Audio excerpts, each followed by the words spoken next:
Hello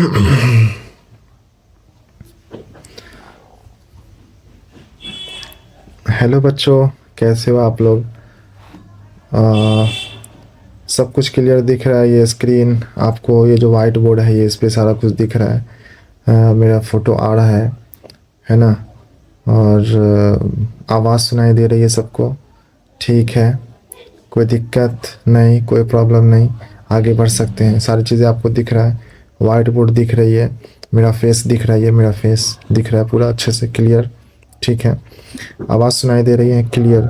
आगे बढ़ सकते हैं। ठीक है, तो सबसे पहले तो मैं ये बता दूं कि जितना भी क्वेश्चन हम करने वाले हैं अभी, या आज हम करने वाले हैं, तो इस पे तो बहुत ज़्यादा मेहनत लगी है, मुझे भी, और कहीं ना कहीं मेरी टीम को भी, क्योंकि हम लोग जो है पिछले कुछ दिनों से सैम्पल पेपर है, PYQs है, मोस्ट इम्पॉर्टेंट क्वेश्चन है, प्रेडिक्टेबल क्वेश्चन है, सारे को हम लोगों ने बहुत ज़्यादा रिसर्च करने के बाद और जो है बहुत ज़्यादा देखने के बाद, जो कुछ क्वेश्चन जो बहुत ज़्यादा एग्ज़ाम में रिपीट हो रहे हैं पिछले 10 साल में, जो हमने ऑब्ज़र्व किया, चाहे वो MCQ के फॉर्म में हो, या वो 2 मार्क्स में हो, या 3 मार्क्स में हो, या 4 मार्क्स में केस स्टडी बेस हो।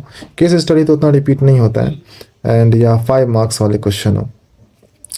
तो जो ज़्यादा क्वेश्चन रिपीट हुआ है, और सैम्पल पेपर में भी उसका इस बार मेंशन मिला है हमें, और पिछले साल भी मेंशन था, या इस साल मेंशन है, तो वैसे क्वेश्चन को हमने सेलेक्ट किया है। और वैसे क्वेश्चन फिर प्रेडिक्टेबल क्वेश्चन हो जाते हैं, क्योंकि उसमें चांसेस रहता है कि इनमें से क्वेश्चन आने के हैं।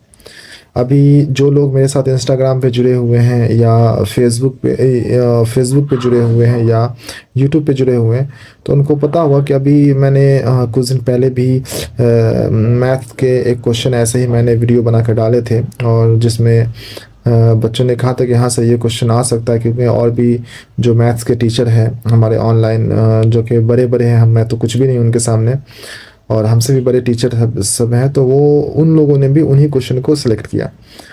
तो हमारी मेहनत जारी रहती है आप लोगों के लिए। हम जानते हैं कि बहुत सारे बच्चे जो है मैथ्स से बहुत डरते हैं, है ना? और कहीं ना कहीं इसका रीज़न ये भी है कि सारे सब्जेक्ट पे स्कूल में भी और ऑफलाइन क्लासेस में भी ध्यान तो दिया जाता है, इवन मैथ्स में जो है बच्चे उतने ध्यान नहीं दे पाते हैं, और घर पे भी वही सीन रहता है कि घर पे भी मैथ्स में नहीं, क्योंकि लोग बच्चे डरते हैं तो बच्चे बनाते नहीं हैं, और जब एग्ज़ाम सर पे आता है तो उनको होती है प्रॉब्लम, है ना? तो ये सारी चीज़ हैं। और आई होप कि आप सब ने जो सैम्पल पेपर है इस साल का 2024 का, आप सब ने सॉल्व किया होगा। जो भी 10 पेपर है, 20 पेपर है, वो आप सब ने सॉल्व किया होगा। जिनका स्टैंडर्ड है स्टैंडर्ड सॉल्व किया होगा, जिनका बेसिक है बेसिक सॉल्व किया होगा, है ना? और बहुत सारे बच्चे आप में से ऐसे भी होंगे जिन्होंने PYQ भी बनाया होगा, है ना?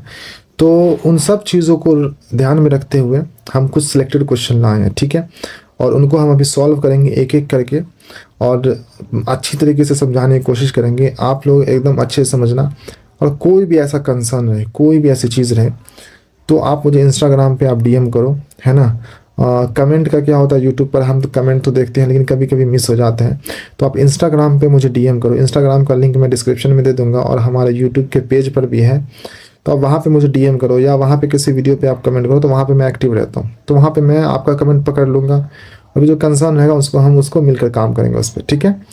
तो चलिए पहला क्वेश्चन से शुरू करते हैं। बीच बीच में टफ क्वेश्चन भी आएंगे, इजी क्वेश्चन भी रहेंगे, सारे क्वेश्चन मिक्स है। एट द एंड हमको ध्यान में ये रखना है कि हमें क्वेश्चन बनाना है, और सारी चीज़ें हैं, जो भी चीज़ मैं बनाऊंगा आपको उसको नोट करना है, और जहाँ पर नहीं समझ में आए आपको पॉज करना है, फिर से बैक लेना है, और फिर से रीस्टार्ट करना है, और अगेन उस चीज़ को समझने की कोशिश करनी है। बाकी उसके अलावा कोई चीज़ रहेगी, कोई बात रहेगी, तो उसके लिए तो हम हैं, ठीक है?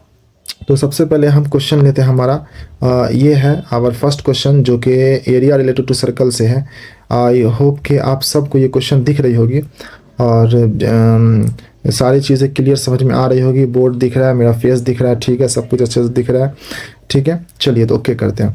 क्वेश्चन है एरिया रिलेटेड टू सर्कल का, 2 मार्क्स का क्वेश्चन है, समटाइम्स ये ऑब्जेक्टिव में भी आ जाती है, तो कोई दिक्कत नहीं, ऑब्जेक्टिव में आया तब भी कोई बात नहीं, 4 ऑप्शन रहेंगे उसमें से एक टिक कर देना है बस। और अगर सब्जेक्टिव में आता है 2 मार्क्स में या 3 मार्क्स में, उससे ज़्यादा में नहीं आएगा, 2 मार्क्स में ही आएगा मोस्टली, उससे ज़्यादा में नहीं आएगा, तो उसके लिए भी देख लेते हैं। चलिए ठीक है, चलिए तो सबसे पहले मैं चेक कर लूँ हमारा पेंसिल चल रहा है, जी चल रहा है, ठीक है। चलिए बहुत अच्छे, इसको इरेज कर देते हैं, ठीक है, वेरी गुड। क्वेश्चन कह रहा है in the given figure A B D C A, जो हमारा फिगर है ए बी डी सी ए है ना, represent a quadrant of a circle of radius 7 centimetre. हम सब देख रहे हैं यहाँ पे रेडियस हमारा 7 सेंटीमीटर दिख रहा है, ठीक है, बहुत अच्छा। विद द सेंटर ए, हमारा सेंटर ए है, find the area of shaded region. ये जो हमारा शेडेड रीजन का जो एरिया है, आप सबको ये एरिया दिख रहा है, this is the area of shaded region, हमें एरिया फाइंड करना। तो सबसे पहले आप ये सोचो ये फाइंड कैसे करोगे आप, ठीक है, फाइंड कैसे करोगे आप। देखो घबराना नहीं है, सिंपल सी चीज़ है। आपको क्या ध्यान रखना है, आपको ध्यान ये रखना है कि ये ए बी डी और सी, ये आपका क्या है, ये आपका क्वाड्रेंट ऑफ सर्कल है। क्वाड्रेंट ऑफ सर्कल है कि नहीं है? अगर मैं एक सर्कल की बात करूं और उसके एक क्वाड्रेंट की बात करूं, तो यही तो आपका क्वाड्रेंट ऑफ सर्कल है जो कि यहाँ पर बना हुआ है ना। तो अगर पूरे सर्कल का एरिया होता है पाई आर स्क्वायर, तो मेरा बच्चा क्वाड्रेंट ऑफ सर्कल का एरिया क्या होगा, बाय 4 नहीं हो जाएगा, हो जाएगा क्लियर? कोई दिक्कत, कोई कन्फ्यूज़न? कोई कन्फ्यूज़न नहीं, ठीक है। चलिए कैमरा पे कुछ आ गया था, उसका अब हम ध्यान रखेंगे, नहीं आएगा। तो अगर मैं पूरे क्वाड्रेंट ऑफ सर्कल का एरिया फाइंड कर लूँ मेरा बच्चा, और उसमें से ये छोटा सा ट्रायंगल का एरिया माइनस कर दूँ, तो क्या हमारा ये शेडेड रीजन बच जाएगा? यही निकालना है, तो यही बचेगा ना, ठीक है, बहुत अच्छा। तो अगर मैं सबसे पहले निकालता हूँ एरिया ऑफ क्वाड्रेंट, है ना, तो एरिया ऑफ क्वाड्रेंट हमारा क्या हो जाएगा, पाई आर स्क्वायर अपॉन 4, ठीक है, यस सर, कोई दिक्कत नहीं है। पाई विच इज़ 22/7 इंटू आर, कितना हमारा, आर हमारा 7 है, आप देख पा रहे हो। सो 7 इंटू 7, और यहाँ पे अपॉन 4 में था 4, ठीक है। इसको कितना कर लेंगे, 7 से 7 चला जाएगा, कोई दिक्कत, यहाँ पे हो जाएगा 2, और यहाँ पे कितना हो जाएगा 1, तो ये 77 अपॉन क्या हो जाएगा 2 हो जाएगा, ठीक है।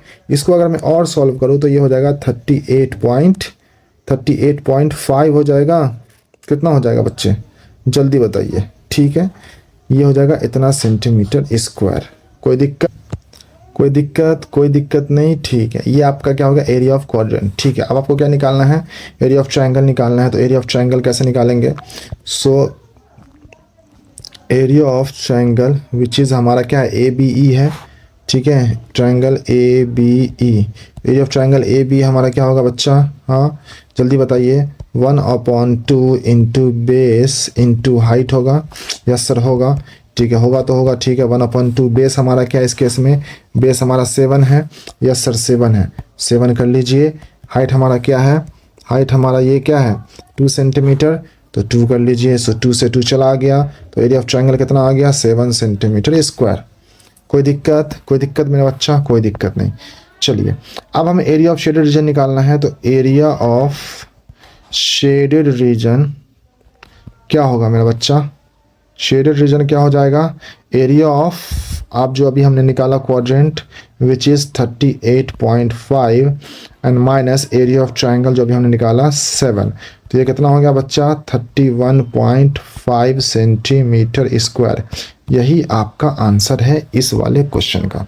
So the area of shaded region हमारा कितना निकला, 31.5 सेंटीमीटर स्क्वायर, ठीक है बच्चा, क्लियर? कोई दिक्कत, कोई कन्फ्यूज़न नहीं? बढ़े नेक्स्ट क्वेश्चन की तरफ बढ़े, चलिए नेक्स्ट क्वेश्चन की तरफ बढ़ते हैं, ठीक है, बहुत अच्छा,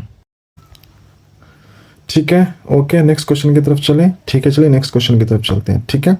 चलिए अब यहाँ पर देख लीजिए एक एपी का क्वेश्चन आ रहा है ना।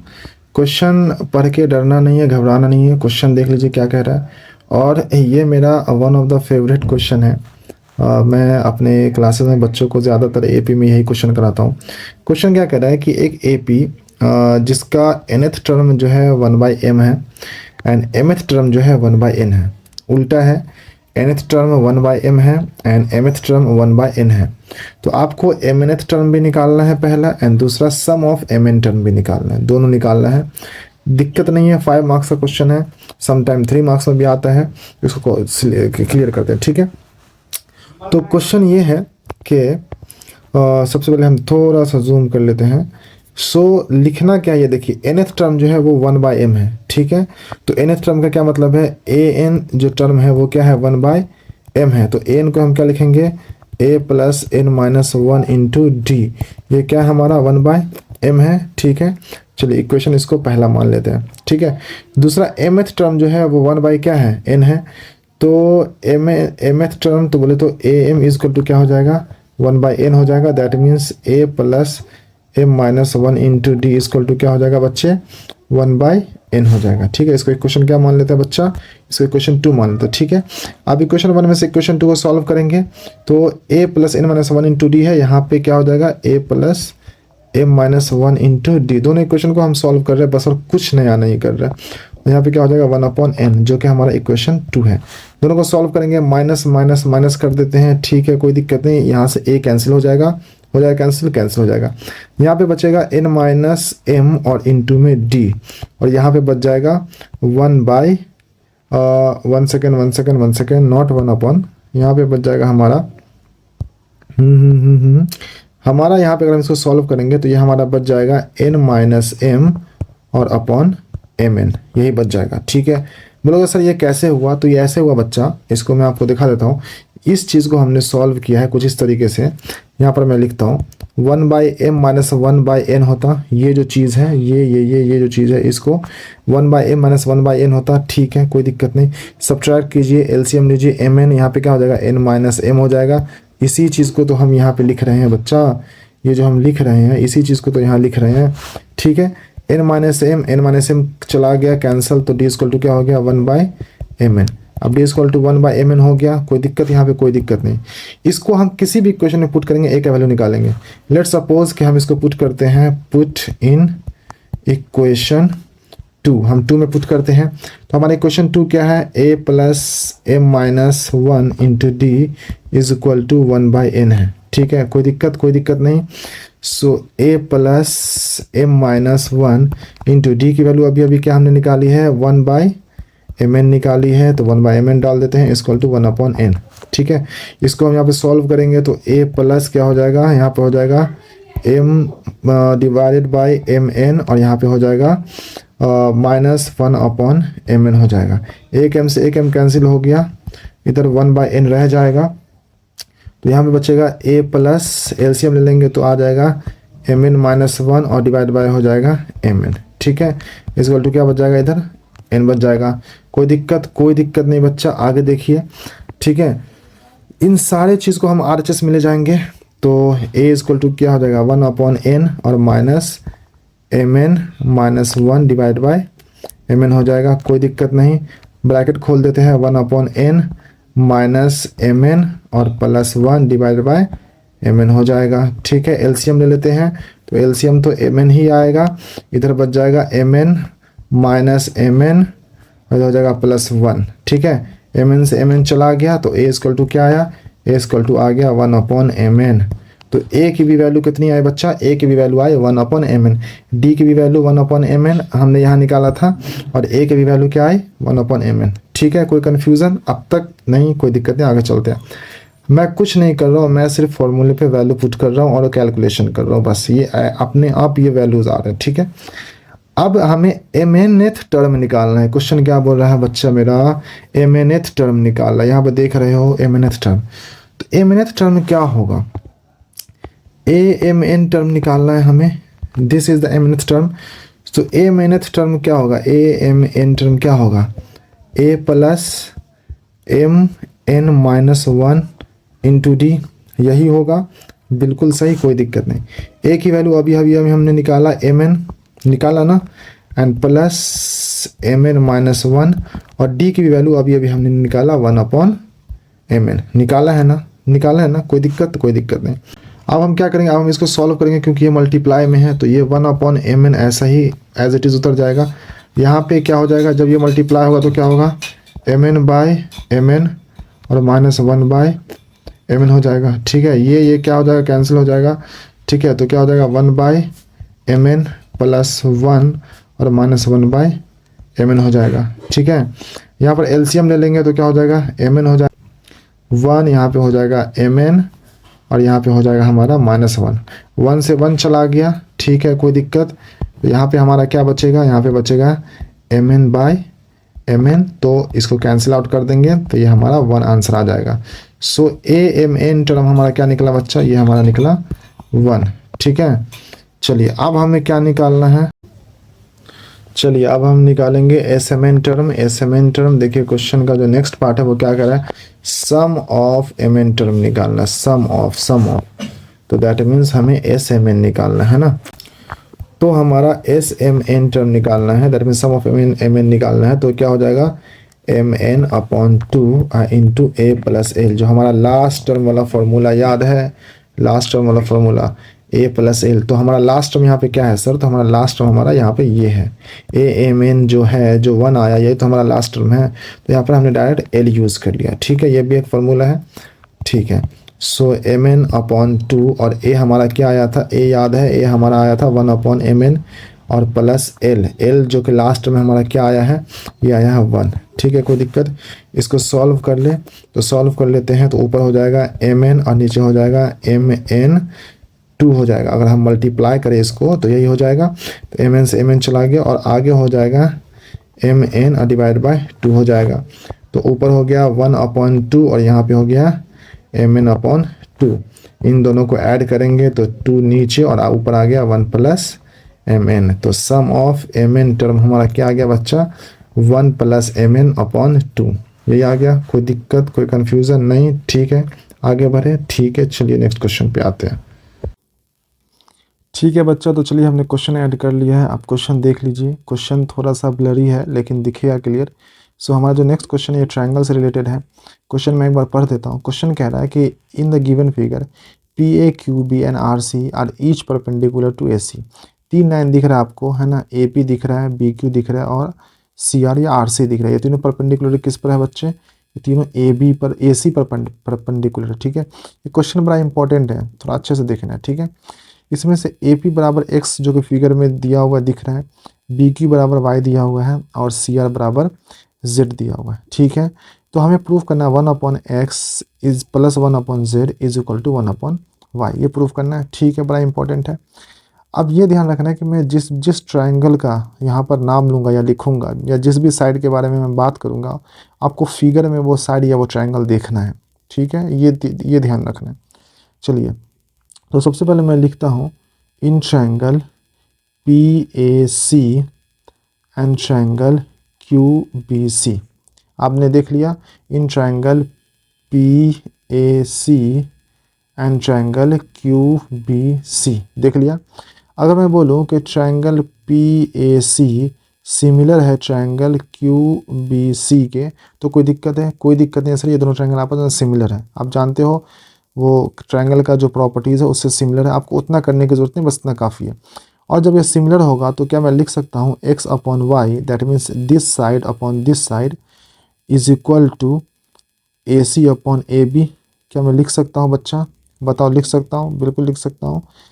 देखो, अगर जब भी कोई दो ट्रायंगल सिमिलर होगा तो उसका जो रेशियो ऑफ जो साइड होता है, कॉरेस्पॉन्डिंग साइड, वो आपस में रेशियो इक्वल टू होता है ना, प्रोपोर्शनल होता है। तो this side upon this side which is x/y जो हमने लिखा is equal to AC/AB, AC/BC, sorry AC/BC, ठीक है, AC/BC कर देना है, कोई दिक्कत नहीं है। चलिए AC/BC हो गया, ठीक है। अब अगर मैं इसको रिवर्स करूँ तो क्या हो जाएगा, y/x is equal to BC/AC, ठीक है। हमने रिवर्स कर दिया, इसको इक्वेशन क्या मान लिया, इसको हमने इक्वेशन 1 मान लिया, रिवर्स कर दिया बस, और कुछ नहीं किया। अब हम उस तरफ वाले ट्रायंगल में चलेंगे which is triangle RCA is similar to triangle QBA। आपने देख लिया, दोनों ट्रायंगल देख लिया, triangle RCA is similar to triangle QBA, देख लिया ना, कोई दिक्कत नहीं, दिक्कत। तो क्या मैं यहाँ पे लिख सकता हूँ कि Z/Y is equal to AC/AB, लिख सकता हूँ बच्चा, कोई दिक्कत, लिख सकता हूँ ना, कोई दिक्कत नहीं है। अच्छा, यहाँ पर आप थ्योरम भी लगा सकते हो कि ये बाय BPT से हो रहा है, by BPT, basic proportionality theorem जो आपने पढ़ा है वो आपने जो है यहाँ पर लिख सकते हैं, by BPT, basic proportionality theorem से ये दोनों बराबर होंगे, जो कोरेस्पॉन्डिंग साइड के रेशियो थे वो बराबर होते हैं। इसको भी हम रिवर्स कर देंगे विच इज़ वाई अपॉन जेड। अगर इसको यहाँ पर उल्टा करेंगे तो यहाँ पे क्या हो जाएगा, ए बी अपॉन ए सी हो जाएगा। कोई दिक्कत, इसको मान लेते हैं इक्वेशन 2। ठीक है, अब हमारे पास इक्वेशन 1 है यहाँ पर और इक्वेशन 2 है यहाँ पर। ठीक है, अब दोनों इक्वेशन को अगर हम ऐड करते हैं, यहाँ पर हम लिख देते हैं एडिंग इक्वेशन 1 एंड 2। अब हम अगर इक्वेशन 1 और 2 को ऐड करते हैं, हमारा इक्वेशन 1 क्या है देख लीजिए, y अपॉन एक्स, और दूसरा वाला का क्या है y upon Z is equal to क्या हो जाएगा, B C upon A C plus A B upon A C. कोई दिक्कत, हमने एल एच एस को एल एच एस के साथ ऐड किया, आर एच एस को आर एच एस के साथ ऐड किया। ठीक है, कोई दिक्कत नहीं। इसको हम y अपॉन एक्स ही रहने देते हैं और यहाँ पर y अपॉन जेड ही रहने देते हैं। यहाँ नीचे दोनों में ए सी है तो ए सी एलसीएम आ जाएगा विच इज़ कॉमन, ऊपर में हो जाएगा B C plus A B. कोई दिक्कत नहीं, दिक्कत सर। ठीक है, आगे बढ़ते हैं। y upon X plus Y upon Z is equal to B C और ए बी को ऐड करेंगे तो क्या आएगा मेरा बच्चा, अब देखो बी सी और ए बी को ऐड करेंगे तो क्या पूरा ए सी आएगा, आएगा ना। तो यहाँ पर देख लो बी सी और ए बी को अगर हम ऐड कर रहे हैं तो क्या आ जाएगा ए सी, एंड नीचे भी क्या है ए सी, तो ए सी क्या हो गया, कट गया तो 1 हो गया। तो अगर मैं इसको आगे लिखना चाहूँ तो which is Y upon X plus Y upon Z equal to 1 हो गया।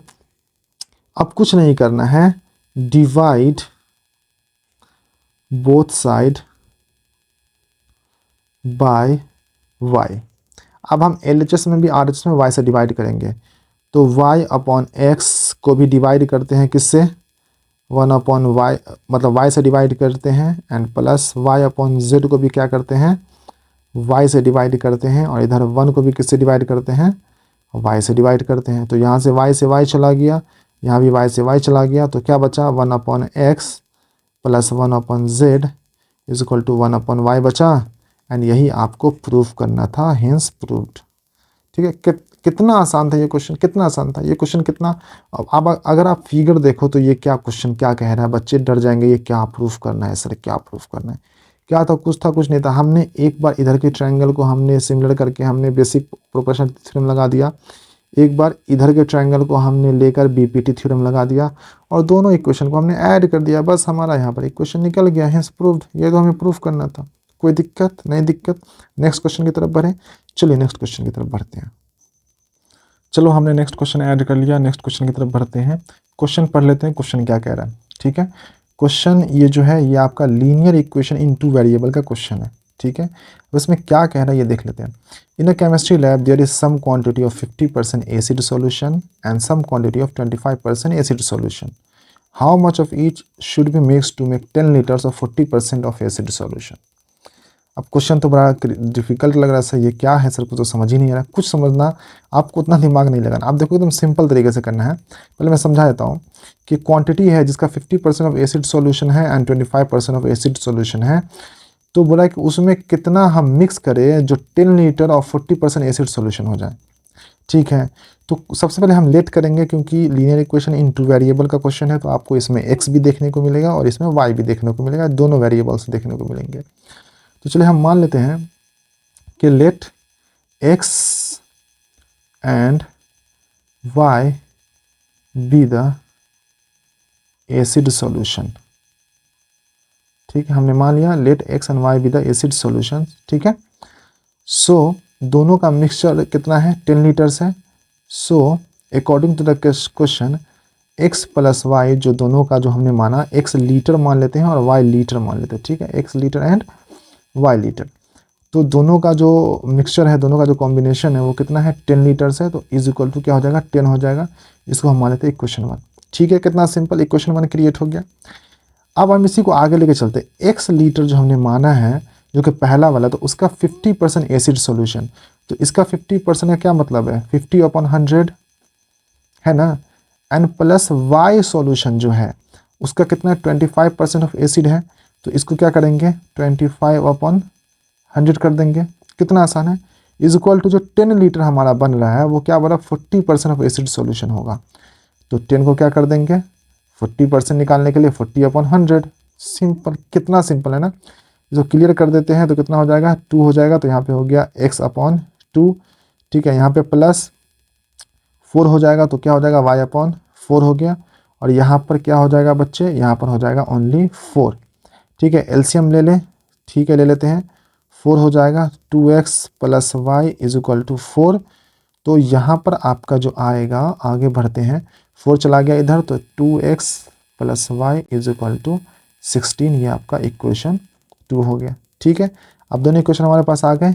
आप देख सकते हैं एक इक्वेशन हमारा यहाँ है एंड दूसरा इक्वेशन है वो हमारा यहाँ है। कोई दिक्कत, कुछ किया हमने, कुछ नहीं किया, परसेंटेज लगा दिया, दूसरा इक्वेशन आ गया।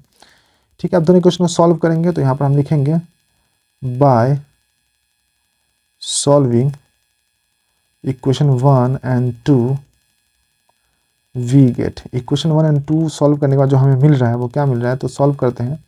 सो 2x plus Y is equal to 16 है एंड इधर x plus Y is equal to 10 है। माइनस माइनस माइनस कर देंगे तो y ख़त्म हो गया, y कैंसल आउट हो गया। यहाँ पे बच जाएगा x और यहाँ पे क्या बच जाएगा 6। तो x बराबर कितने आ गए बच्चे, 6 आ गए। इसको हम पुट कर देंगे कहीं भी, मान लो पुट हम 1 में करते हैं, इक्वेशन 1 में पुट करते हैं। इक्वेशन हमारा 1 क्या था, x plus Y is equal to कितना था, 10 था। x की वैल्यू 6 आई है तो पुट कर देते हैं, plus Y is equal to 10।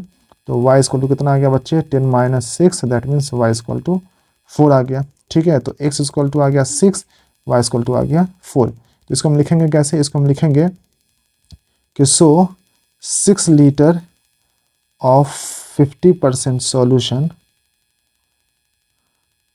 And 4 litre of 25% solution should be mixed।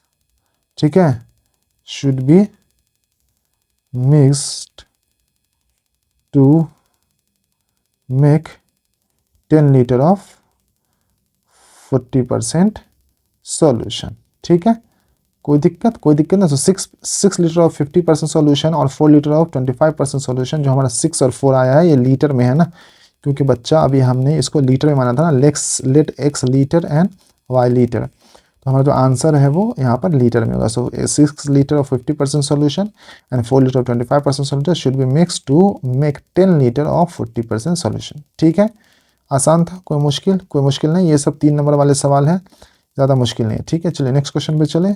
चलिए नेक्स्ट क्वेश्चन लेते हैं। ठीक है, चलिए हम नेक्स्ट क्वेश्चन ले लिए हैं। नेक्स्ट क्वेश्चन आप देख लीजिए, इस सर्कल का क्वेश्चन है, बिल्कुल भी नहीं घबराना है। देखिए क्वेश्चन क्या कह रहा है। क्वेश्चन कह रहा है कि इन द गिवन फिगर, जो फिगर दिया हुआ है, A B is the diameter, आप फिगर में देख लीजिए ए बी डायमीटर है and O is the centre, A Q B P and P Q R tangent. इसमें 3 टेंजेंट आपको देखने को मिलेगा, विच इज़ ए क्यू दिख रहा है and which is B P again यहाँ पर and which is P Q एक यहाँ पे दिख रहा है।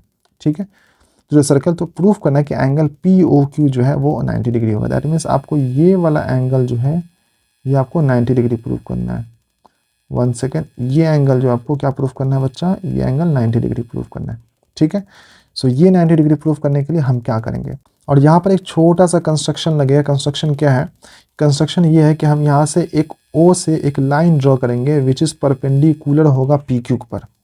ओ से एक लाइन ड्रॉ करेंगे विच इज़ परपेंडिकुलर होगा पी क्यू पर, और इसको हम एक नाम दे देते हैं, लेट्स सपोज हम इसको एम नाम दे देते हैं इस पॉइंट को। ठीक है, चलिए आगे बढ़ते हैं।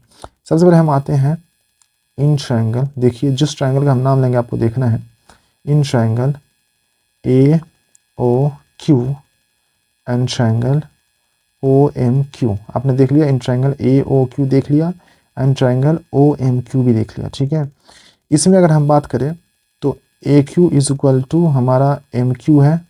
क्यों इक्वल टू है बच्चा, क्योंकि ये टेंजेंट है, इक्वल टेंजेंट है। ठीक है, एंड ओ क्यू बराबर ओ क्यू, ओ क्यू बराबर ओ क्यू, क्योंकि कॉमन है, ये क्या है, कॉमन है, आप देख पा रहे हो।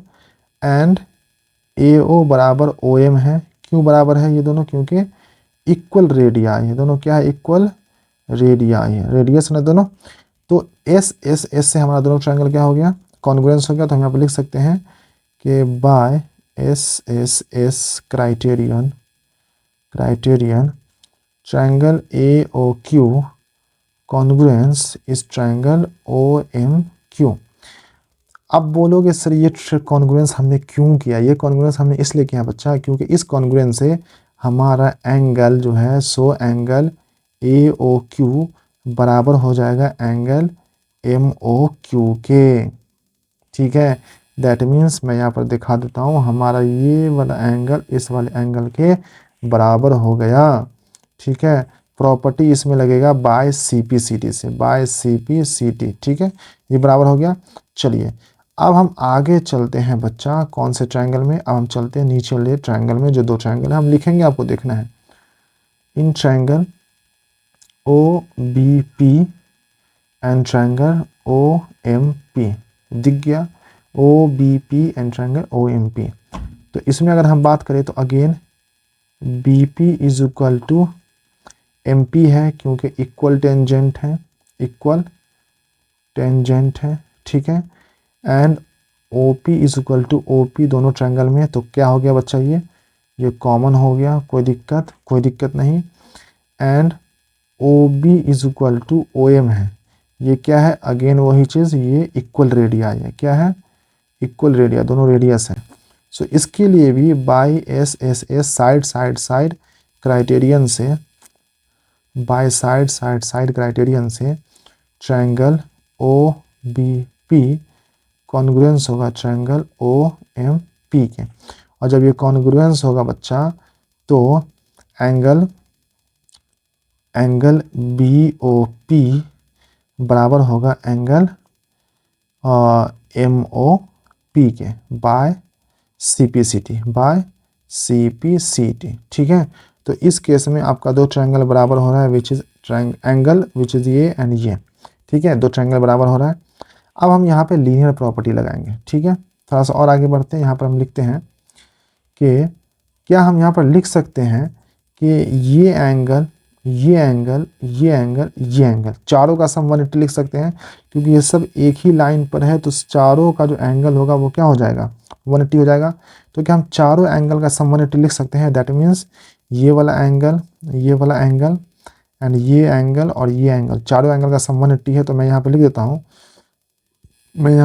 हूँ, बच्चा कि angle A O Q plus angle M O Q, ठीक है, plus angle B O P plus angle M O P is equal to 180 degree, 180 degree सबका होता है। ठीक है, अब एक चीज़ याद रखिए कि जहाँ पे एंगल ए ओ क्यू है, जहाँ पे एंगल ए ओ क्यू है, ये वाला एंगल ए ओ क्यू है, तो उसके जगह पे मैं एम ओ क्यू ले लूँ, क्योंकि दोनों बराबर है ना।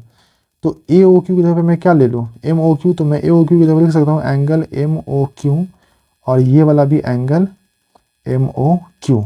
ठीक है, और एंगल बी ओ पी जो है, एंगल बी ओ पी, ये एंगल और ये एंगल दोनों बराबर है, तो मैं बी ओ पी की जगह पे एम ओ पी ले सकता हूँ, बराबर है ना। अभी हमने बराबर किया ना बी ओ पी और एम ओ पी, तो बी ओ पी की जगह पे क्या मैं एम ओ पी ले सकता हूँ। तो मैं यहाँ पे बी ओ पी की जगह पे लिखता हूँ एंगल एम ओ पी, और ये वाला भी angle M O P which is 180 degree. अब एम ओ क्यू तो क्या हो गया, two angle M O Q हो गया, और प्लस एम ओ पी क्या हो गया, two angle M O P हो गया, इज इक्वल टू क्या हो जाएगा, 180 डिग्री।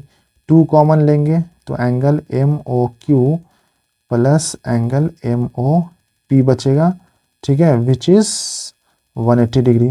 टू से ये कट जाएगा 90 टाइम्स में, तो angle M O Q plus angle M O P कितना हो गया, 90 डिग्री हो गया। इतना क्लियर है। अब एम ओ क्यू देखिए और M O P, M O Q और एम ओ पी ध्यान से देखिए, M O Q which is ये वाला एंगल, और M O P which is ये वाला एंगल। दैट मीन्स ये पूरा एंगल, मैं रेड कलर से दिखा देता हूँ, दैट मीन्स ये पूरा एंगल हमारा ऐड हो जाएगा। दैट मीन्स अगर हम एम ओ क्यू ले लें, एक सेकेंड, एम ओ क्यू ले ले और एम ओ पी ले ले, दोनों को अगर हम ऐड कर दें तो ये में पूरा निकलेगा ना। तो पूरे को हम पी ओ क्यू लिख सकते हैं, पी ओ क्यू लिख सकते हैं ना बच्चा। दैट मीन्स के एंगल एम ओ पी और एंगल एम ओ क्यू को हम एंगल पी ओ क्यू लिख सकते हैं, और ये हमारा हो जाएगा 90 डिग्री। क्या हो गया बच्चा, ये हमारा 90 डिग्री, और यही हमारा प्रूफ करना था। आप देख सकते हो यही हमारा एंगल पी ओ क्यू बराबर क्या प्रूफ करना था, पी ओ क्यू बराबर हमारा 90 डिग्री प्रूफ करना था। ठीक है, ठीक है, कोई दिक्कत, कोई कन्फ्यूज़न नहीं। चलिए समझ में आ गया, कितना आसान था। आप देख लीजिए हमने इसको कैसे सॉल्व किया, यहाँ से और यहाँ से हमारा angle P O Q 90 degree निकल गया। हमने क्या किया, कुछ नहीं किया। हमने ऊपर के दो ट्रायंगल कॉन्ग्रुएंस किए, कॉन्ग्रुएंस एस एस एस से कॉन्ग्रुएंस हुआ। फिर दूसरे वाले में नीचे दो ट्रायंगल कॉन्ग्रुएंस किया जो कि एस एस एस से कॉन्ग्रुएंस हुआ। यहाँ से हमें दो एंगल मिल गए, यहाँ से हमें दो एंगल मिल गए, और ये चारों एंगल का सम 180 होता है। हमने एक के जगह दूसरे को रिप्लेस किया, ऐड किया, 2 कॉमन आए, 2 से 90 काट दिया, और हमने इन दोनों का सम को एंगल पी ओ क्यू कर दिया, विच इज़ हमें प्रूफ करना था 90 डिग्री, और हम कर दिए। ठीक है, चले नेक्स्ट क्वेश्चन की तरफ बढ़ें। क्लियर, कोई दिक्कत नहीं, मज़ा आ रहा है, समझ में आ रहा है, कन्फ्यूज़न नहीं। देखिए बच्चे, एक और बात मैं बताता हूँ कि आज हम MCQ नहीं ले रहे। ठीक है, वो इसलिए नहीं ले रहे क्योंकि हम MCQ के लिए एक अलग वीडियो लाने का सोच रहे हैं, या हम शॉर्ट्स में वो क्लियर करेंगे, और अगर आप लोग बोलेंगे तो हम वीडियो में जो है उसको ले आएंगे, लॉन्ग वीडियो में। ठीक है, क्योंकि क्वेश्चन बहुत ज़्यादा है तो हम लॉन्ग कवर कर रहे हैं। लॉन्ग बोले तो 2 मार्क्स वाले, 3 मार्क्स वाले, 5 मार्क्स वाले कवर कर रहे हैं। तो ये आज हम इस वीडियो में कवर कर रहे हैं, और जो MCQ है या जो केस बेस्ड क्वेश्चन है वो हम जो है ऐसे शॉर्ट्स में, या हम इसके लिए एक अलग वीडियो जो एग्ज़ाम से पहले पहले हम वो दे देंगे। ठीक है, उनके लिए आपको टेंशन नहीं लेना, उनके लिए फ़िक्र नहीं करनी है। वो MCQ हम आपको दे देंगे, भर भर कर दे देंगे, जो इंपॉर्टेंट MCQ है जो हर साल आते हैं, पोलिनोमियल के ग्राफ वाले, और भी जितने क्वेश्चन आते हैं MCQ में वो सारे हम आपको बता देंगे। ठीक है, चलिए नेक्स्ट क्वेश्चन की तरफ बढ़ें। ठीक है, चलिए ओके। चलिए बच्चे, हम नेक्स्ट क्वेश्चन हमने ऐड कर लिया, क्वेश्चन देख लेते हैं। अगेन ये लीनियर इक्वेशन इनटू वेरिएबल का क्वेश्चन है, आप देख लीजिए। ठीक है, वर्ड्स प्रॉब्लम है, डरना नहीं है, घबराना नहीं, क्वेश्चन बहुत ही आसान है। ठीक है, चलिए पहले रीड कर लेते हैं। So Tara scored 40 marks in a test. एक टेस्ट में तारा को 40 मार्क्स आया है, जिसमें हर एक क्वेश्चन के सही होने पर 3 मार्क्स मिलता है, और हर एक क्वेश्चन के गलत होने पर 1 मार्क्स कट भी जाता है। ठीक है, लेकिन बोल रहा है कि अगर ऐसा होता कि तारा को हर एक क्वेश्चन सही होने पर 4 मार्क्स मिलते और हर एक क्वेश्चन गलत होने पर 2 मार्क्स कटते, तो तारा को 50 मार्क्स आ जाता। अभी कितना आया है, 40 आया है ना, तब 50 आ जाता। तो तारा के कितने सवाल सही हुए हैं और कितने गलत हुए हैं। क्वेश्चन फिर से समझा देता हूँ। तारा को एक टेस्ट में 40 मार्क्स आ चुके हैं, ठीक है, जिसमें से टेस्ट का नियम ये था कि उसके हर एक सवाल पे 3 मार्क्स करेक्ट के मिलते थे। करेक्ट सवाल हुआ तो 3 मार्क्स मिलते, और अगर सवाल गलत होता तो उसको 1 मार्क्स माइनस हो जाते। तो इस तरीके से उनको 40 मार्क्स आ गया। लेकिन अगर तारा को सही क्वेश्चन पर, सही जवाब पर 4 मार्क्स दिए जाते और गलत जवाब पर 2 मार्क्स काटे जाते, तो तारा को टोटल 50 मार्क्स आ जाते। 40 की जगह पे 50 आ जाते। तो तारा को कितने सवाल सही हुए, कितने गलत हुए, 2 इक्वेशन बनेगा। ठीक है, सो सबसे पहले हम लेट कर लेते हैं। क्या कर लेते हैं बच्चे, लेट। ठीक है, so let the correct answer be x. Correct answer हम मान लेते हैं x, and the wrong answer be y. तो हम मान लेते हैं कि करेक्ट आंसर उसका एक्स है और रॉन्ग आंसर वाई है।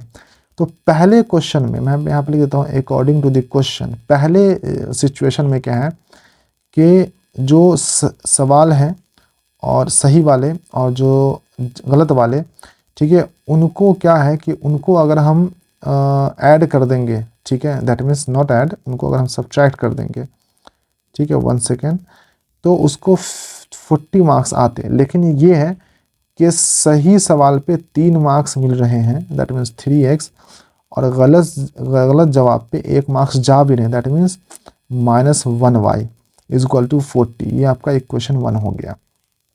क्लियर है, सही क्वेश्चन पे उसको सही जवाब पे 3 मार्क्स मिल रहे हैं तो 3x हो गए, एंड गलत जवाब पे 1 मार्क्स कट भी रहे तो -1y हो गया, और टोटल कितने आ रहे हैं, इसको 40 आ रहे हैं। लेकिन अगर इसको सही जवाब पे 4 मार्क्स मिलते हैं, दैट मीन्स 4x, और गलत जवाब पे 2 मार्क्स को काटे जाते हैं, दैट मीन्स -2y, तो इसके स्कोर हो जाते हैं 50। और ये हमारा इक्वेशन 2 है। तो बताना है कितने सही हुए कितने गलत हुए। अब जब ये इक्वेशन 2 है तो हमें इसको एलिमिनेशन मेथड से x और y की वैल्यू निकालनी, जो कि सबसे आसान है। एलिमिनेशन मेथड क्या करेंगे, ऊपर वाले इक्वेशन को 2 से मल्टीप्लाई कर दीजिए। जब ऊपर वाले इक्वेशन को 2 से मल्टीप्लाई करेंगे बच्चा, तो ये क्या हो जाएगा ये हो जाएगा 6x, ये हो जाएगा -2y और ये हो जाएगा 80। सो यहाँ पे हो जाएगा माइनस प्लस माइनस, कोई दिक्कत, y वाला एलिमिनेट हो गया, यहाँ पर हो गया -2x, कोई दिक्कत, और यहाँ पे कितना हो जाएगा, यहाँ पे हो जाएगा -30। तो x इज इक्वल टू कितने हो गए बच्चे 15, x इक्वल टू कितने हो गए 15। इसको पुट कर दीजिए किसी में भी, पुट इन फर्स्ट में पुट कर देते हैं, कोई दिक्कत नहीं। तो फर्स्ट हमारा क्या था 3x - y is equal to 40 था, तो हमारा आया नॉट 15, पहले नहीं, पहले 3 है। So 3 × 15 - y is equal to 40। So -y is equal to ये कितना हो जाता 45। तो 40 और -45, 1 सेकेंड, जल्दी में कुछ भी लिख रहे हैं। सो 40 और ये 45 उधर जाएगा तो हो जाएगा 45। तो -y इज इक्वल टू -5। तो y इज इक्वल टू कितना हो गया बच्चा, y इज इक्वल टू हो गया 5। दैट मीन्स सो जो तारा के करेक्ट हुए हैं, ताराज करेक्ट आंसर इज 15। तारा का जो सही आंसर है वो कितने हैं 15, जो हमारे x के वैल्यू आए हैं, जो हमने माना था। एंड रॉन्ग आंसर कितने हैं उनके, रॉन्ग आंसर जो है उनके कितने हैं 5। दैट मीन्स टोटल 20 क्वेश्चन थे, तारा ने 15 सही बनाए हैं और 5 गलत बनाए हैं। सिंपल, कोई दिक्कत कोई प्रॉब्लम कुछ नहीं, ठीक है, आसान है, आसान लग रहा है, ठीक है, बहुत अच्छे। नेक्स्ट क्वेश्चन की तरफ बढ़ते हैं। ठीक है बच्चे, तो हमने न्यू क्वेश्चन ऐड कर लिया है। ये ट्रिग्नोमेट्री का क्वेश्चन है, आप देख सकते हैं बड़ा कॉमन सा क्वेश्चन है। और इस क्वेश्चन को ऐड करने का रीज़न ये है कि ये पिछले लास्ट 10 ईयर्स में कई बार रिपीट भी हुआ है, और ये सैम्पल पेपर में भी ये क्वेश्चन मेंशन है, और ये क्वेश्चन बहुत ज़्यादा कॉमन हो जाता है। ठीक है, इसलिए इसको इम्पोर्टेंट लिस्ट में या प्रेडिक्टेशन लिस्ट में डाला गया। ठीक है, अब इसको हम सॉल्व कैसे करेंगे। बहुत सारे बच्चे इस क्वेश्चन में फंस जाते हैं, वो इसलिए क्योंकि बीच में इस क्वेश्चन, ये जो पूरा क्वेश्चन है, इस क्वेश्चन के बीच में एक जगह पर a³ और -b³ का फॉर्मूला आ जाता है।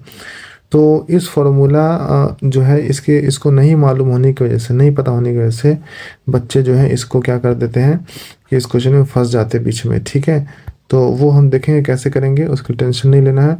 तो सबसे पहले जो हमारा LHS है, ठीक है, विच इज़ tan/1 - cot और प्लस cot/1 - tan। तो इस LHS को पहले हमें सॉल्व करना है और LHS को sin/cos में चेंज करना है। ठीक है, तो चलिए इसको हम यहाँ पर लिख देते हैं LHS, और इसको हम sin/cos में चेंज कर देते हैं। ऊपर हमारा tan है, तो tan क्या होता है बच्चे, जल्दी बता दीजिए tan क्या, बताइए।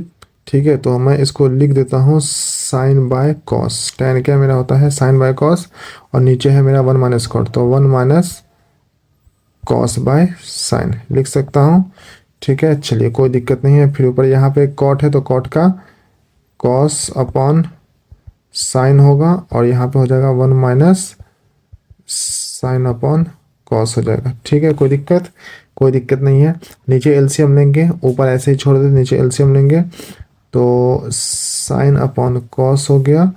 ठीक है, और नीचे जब LCM होगा तो sin - cos और अपॉन sin। ठीक है, उसी तरीके से यहाँ पे भी आ जाएगा, तो ऊपर हो जाएगा एज इट इज़ cos/sin, और नीचे जो है अपना LCM हो जाएगा, तो which is cos - sin and upon cos theta. ठीक है, यहाँ तक कोई दिक्कत नहीं है। नेक्स्ट में हम क्या करेंगे, इसको पलट देंगे, तो sin अपॉन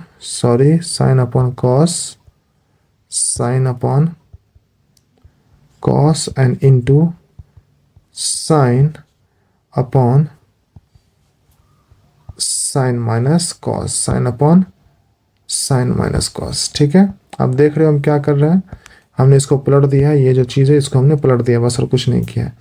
उसी तरीके से सेम इधर भी करेंगे, तो cos अपॉन sin है, एंड इनटू में क्या हो जाएगा cos upon cos theta minus sin theta. कोई दिक्कत यहाँ तक। यहाँ पर एक और चीज़ समझने की ज़रूरत है बच्चे, वो ये है, अच्छा पहले तो हम ये कह रहे थे कि sin क्या हो जाएगा, sin हो जाएगा sin स्क्वायर। ठीक है, यहाँ पे हम करते हैं cos theta minus not minus, और जल्दी जल्दी में गलत गलत लिखा रहा है, cos theta into sine theta minus cos theta, ठीक है, जो कि आपका यहाँ पे ब्रैकेट में रहेगा, कोई दिक्कत नहीं है।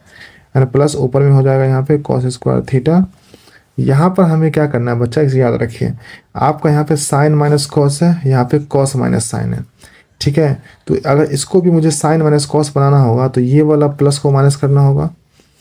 देखिए याद रखना इस चीज़ को, हमारा यहाँ पे साइन माइनस कॉस है और यहाँ पे कॉस माइनस साइन है।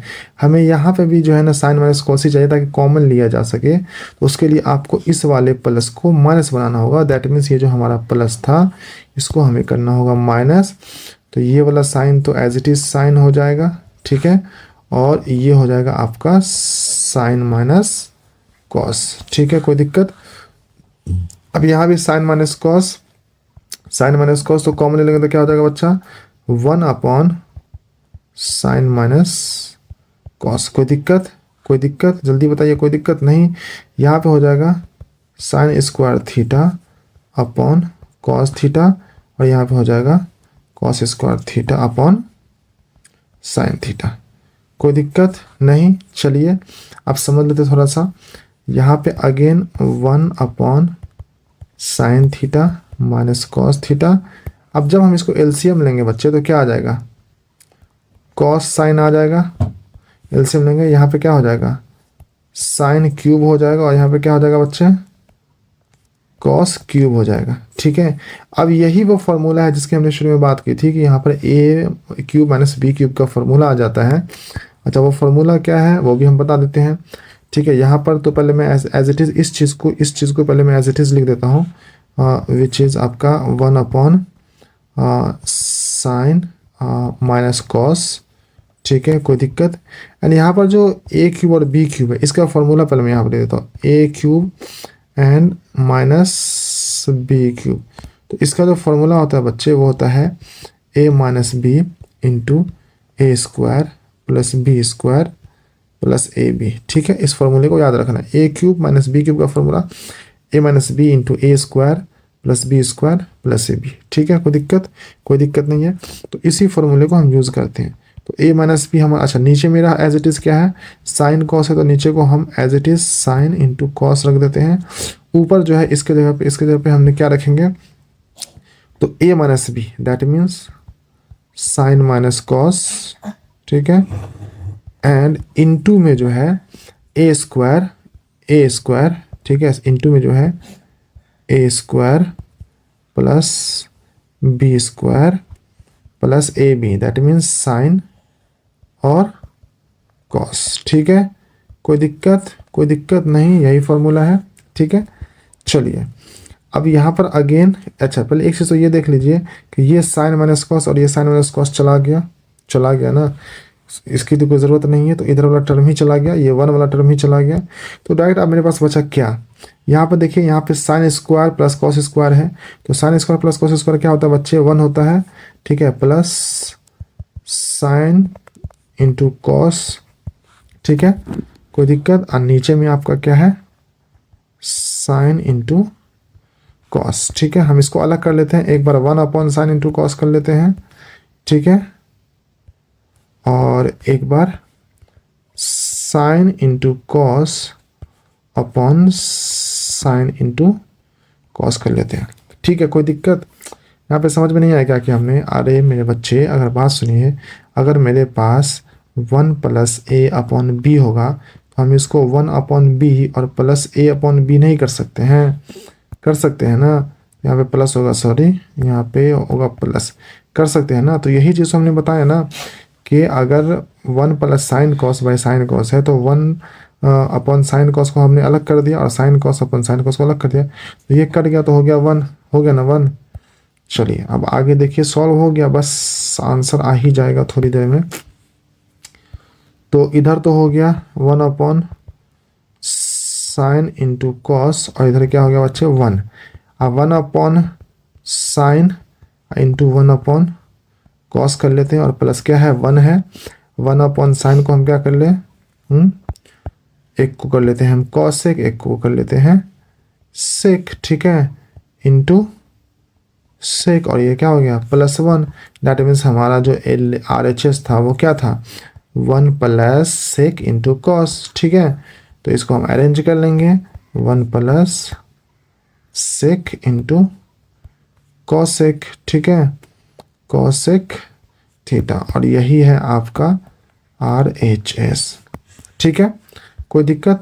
थोड़ा लॉन्ग है लेकिन क्वेश्चन ऐसे ही बनेगा, इसके अलावा कोई दूसरा तरीका नहीं है। आप देख लो कि कैसे हमने सॉल्व किया। बीच में आपको एक चीज़ समझने की ज़रूरत है कि हमने जो है यहाँ पर मेन चीज़ है कि यहाँ पर जब साइन अपॉन कॉस था तो इसको भी साइन अपॉन कॉस करने के लिए हमने इस वाले प्लस को माइनस में बदल दिया ताकि इसको और इसको कॉमन लिया जा सके, जो कि हमने कॉमन लिया। और दूसरी चीज़ जो हमें मेन चीज़ करनी थी वो ये था कि a³ - b³ का फॉर्मूला लगाना था। बस ये दो चीज़ की वजह से आपका क्वेश्चन सॉल्व हो जाता, और फॉर्मूला हमने पहले बता दिया a³ - b³, a - b into a² + b² + ab। ठीक है, कोई दिक्कत? कोई दिक्कत नहीं। चलिए नेक्स्ट क्वेश्चन ऐड करें। ठीक है बच्चे, न्यू क्वेश्चन ऐड कर लिए हैं, सर्कल का क्वेश्चन है एंड ये भी क्वेश्चन इंपॉर्टेंट है। ठीक है, क्योंकि एरिया ऑफ सेक्टर और सेगमेंट से क्वेश्चन आता ही आता है, तो इसलिए ये क्वेश्चन हमने इंक्लूड किया। ठीक है, अब क्वेश्चन देखिए, क्वेश्चन क्या कह रहा है कि ये पूरा फिगर है, सर्कल है एंड रेडियस दे दिया 21 सेंटीमीटर, और बीच में एक एंगल ऑफ सेगमेंट दे दिया है which is 120 angle of sector, और ये इस वाले सेगमेंट का आपका एरिया निकालना है। ठीक है, तो कैसे निकालेंगे? तो पहले तो ये समझ लीजिए बच्चे कि ये पूरा हमारा क्या है, वन सेकंड मैं अच्छे से दिखा दूँ। ये पूरा हमारा क्या है, ये पूरा हमारा एक सेक्टर है, ये पूरा हमारा एक सेक्टर है। ठीक है, इस सेक्टर में से अगर हम इस वाले ट्रायंगल का एरिया माइनस कर दें, इस वाले ट्रायंगल का एरिया माइनस कर दें, तो हमारे पास सिर्फ क्या बचेगा बच्चा? सिर्फ ये सेगमेंट बचेगा ना? बचेगा कि नहीं बचेगा? बचेगा। कोई दिक्कत? कोई दिक्कत नहीं। तो चलिए अब हम वही काम करते हैं, पहले हम सेक्टर का एरिया निकालेंगे, उसमें से ट्रायंगल का एरिया माइनस करेंगे। ठीक है, कोई दिक्कत? ठीक है, तो सेक्टर का एरिया कैसे निकालेंगे? तो हम यहाँ पर लिखेंगे एरिया ऑफ सेक्टर AOB। तो एरिया ऑफ सेक्टर, सेक्टर का फॉर्मूला क्या होता है बच्चे? कोई किसी को याद है या भूल गए? जल्दी बताइए। θ/360 इंटू πr²। ठीक है, θ/360 इंटू πr²। अब थीटा हमारा क्या है? तो थीटा हमारा एंगल 120 है, सो 120/360 इंटू पाई, तो 22/7 इंटू आर कितना है? सो 21/21। ठीक है, 7 से एक बार में चला जाएगा 3 टाइम्स में। ठीक है, और यहाँ पे 0 से 0, यहाँ पे 3 टाइम्स में ये भी कर जाएगा, यहाँ से और कर जाएगा कितनी बार में? 7 टाइम्स में। ठीक है, तो अब हमारे पास ही इसको अगर हम मल्टीप्लाई करेंगे 22/7/3, तो आपका ये आ जाएगा 462 सेंटीमीटर²। ठीक है, ये आपका आ गया है पूरा सेक्टर का एरिया, जो हमने बताया था कि पहले हमें सेक्टर का एरिया निकालना पड़ेगा। पूरा सेक्टर का एरिया आ गया। अब इसमें ट्रायंगल का एरिया माइनस करना है, सो इम्पोर्टेंट हो जाता है ट्रायंगल का एरिया बच्चे। अब ट्रायंगल का एरिया आप देख सकते हो कि अगर आपका यहाँ पर 120 है तो ये एंगल कितना होगा और ये एंगल कितना होगा?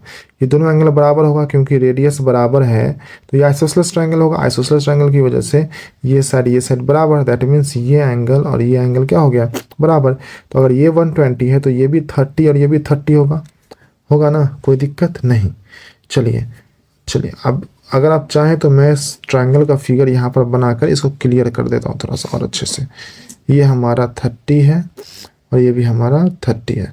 ठीक है, एंड ये हमारा है 21 सेंटीमीटर और ये भी हमारा है 21 सेंटीमीटर।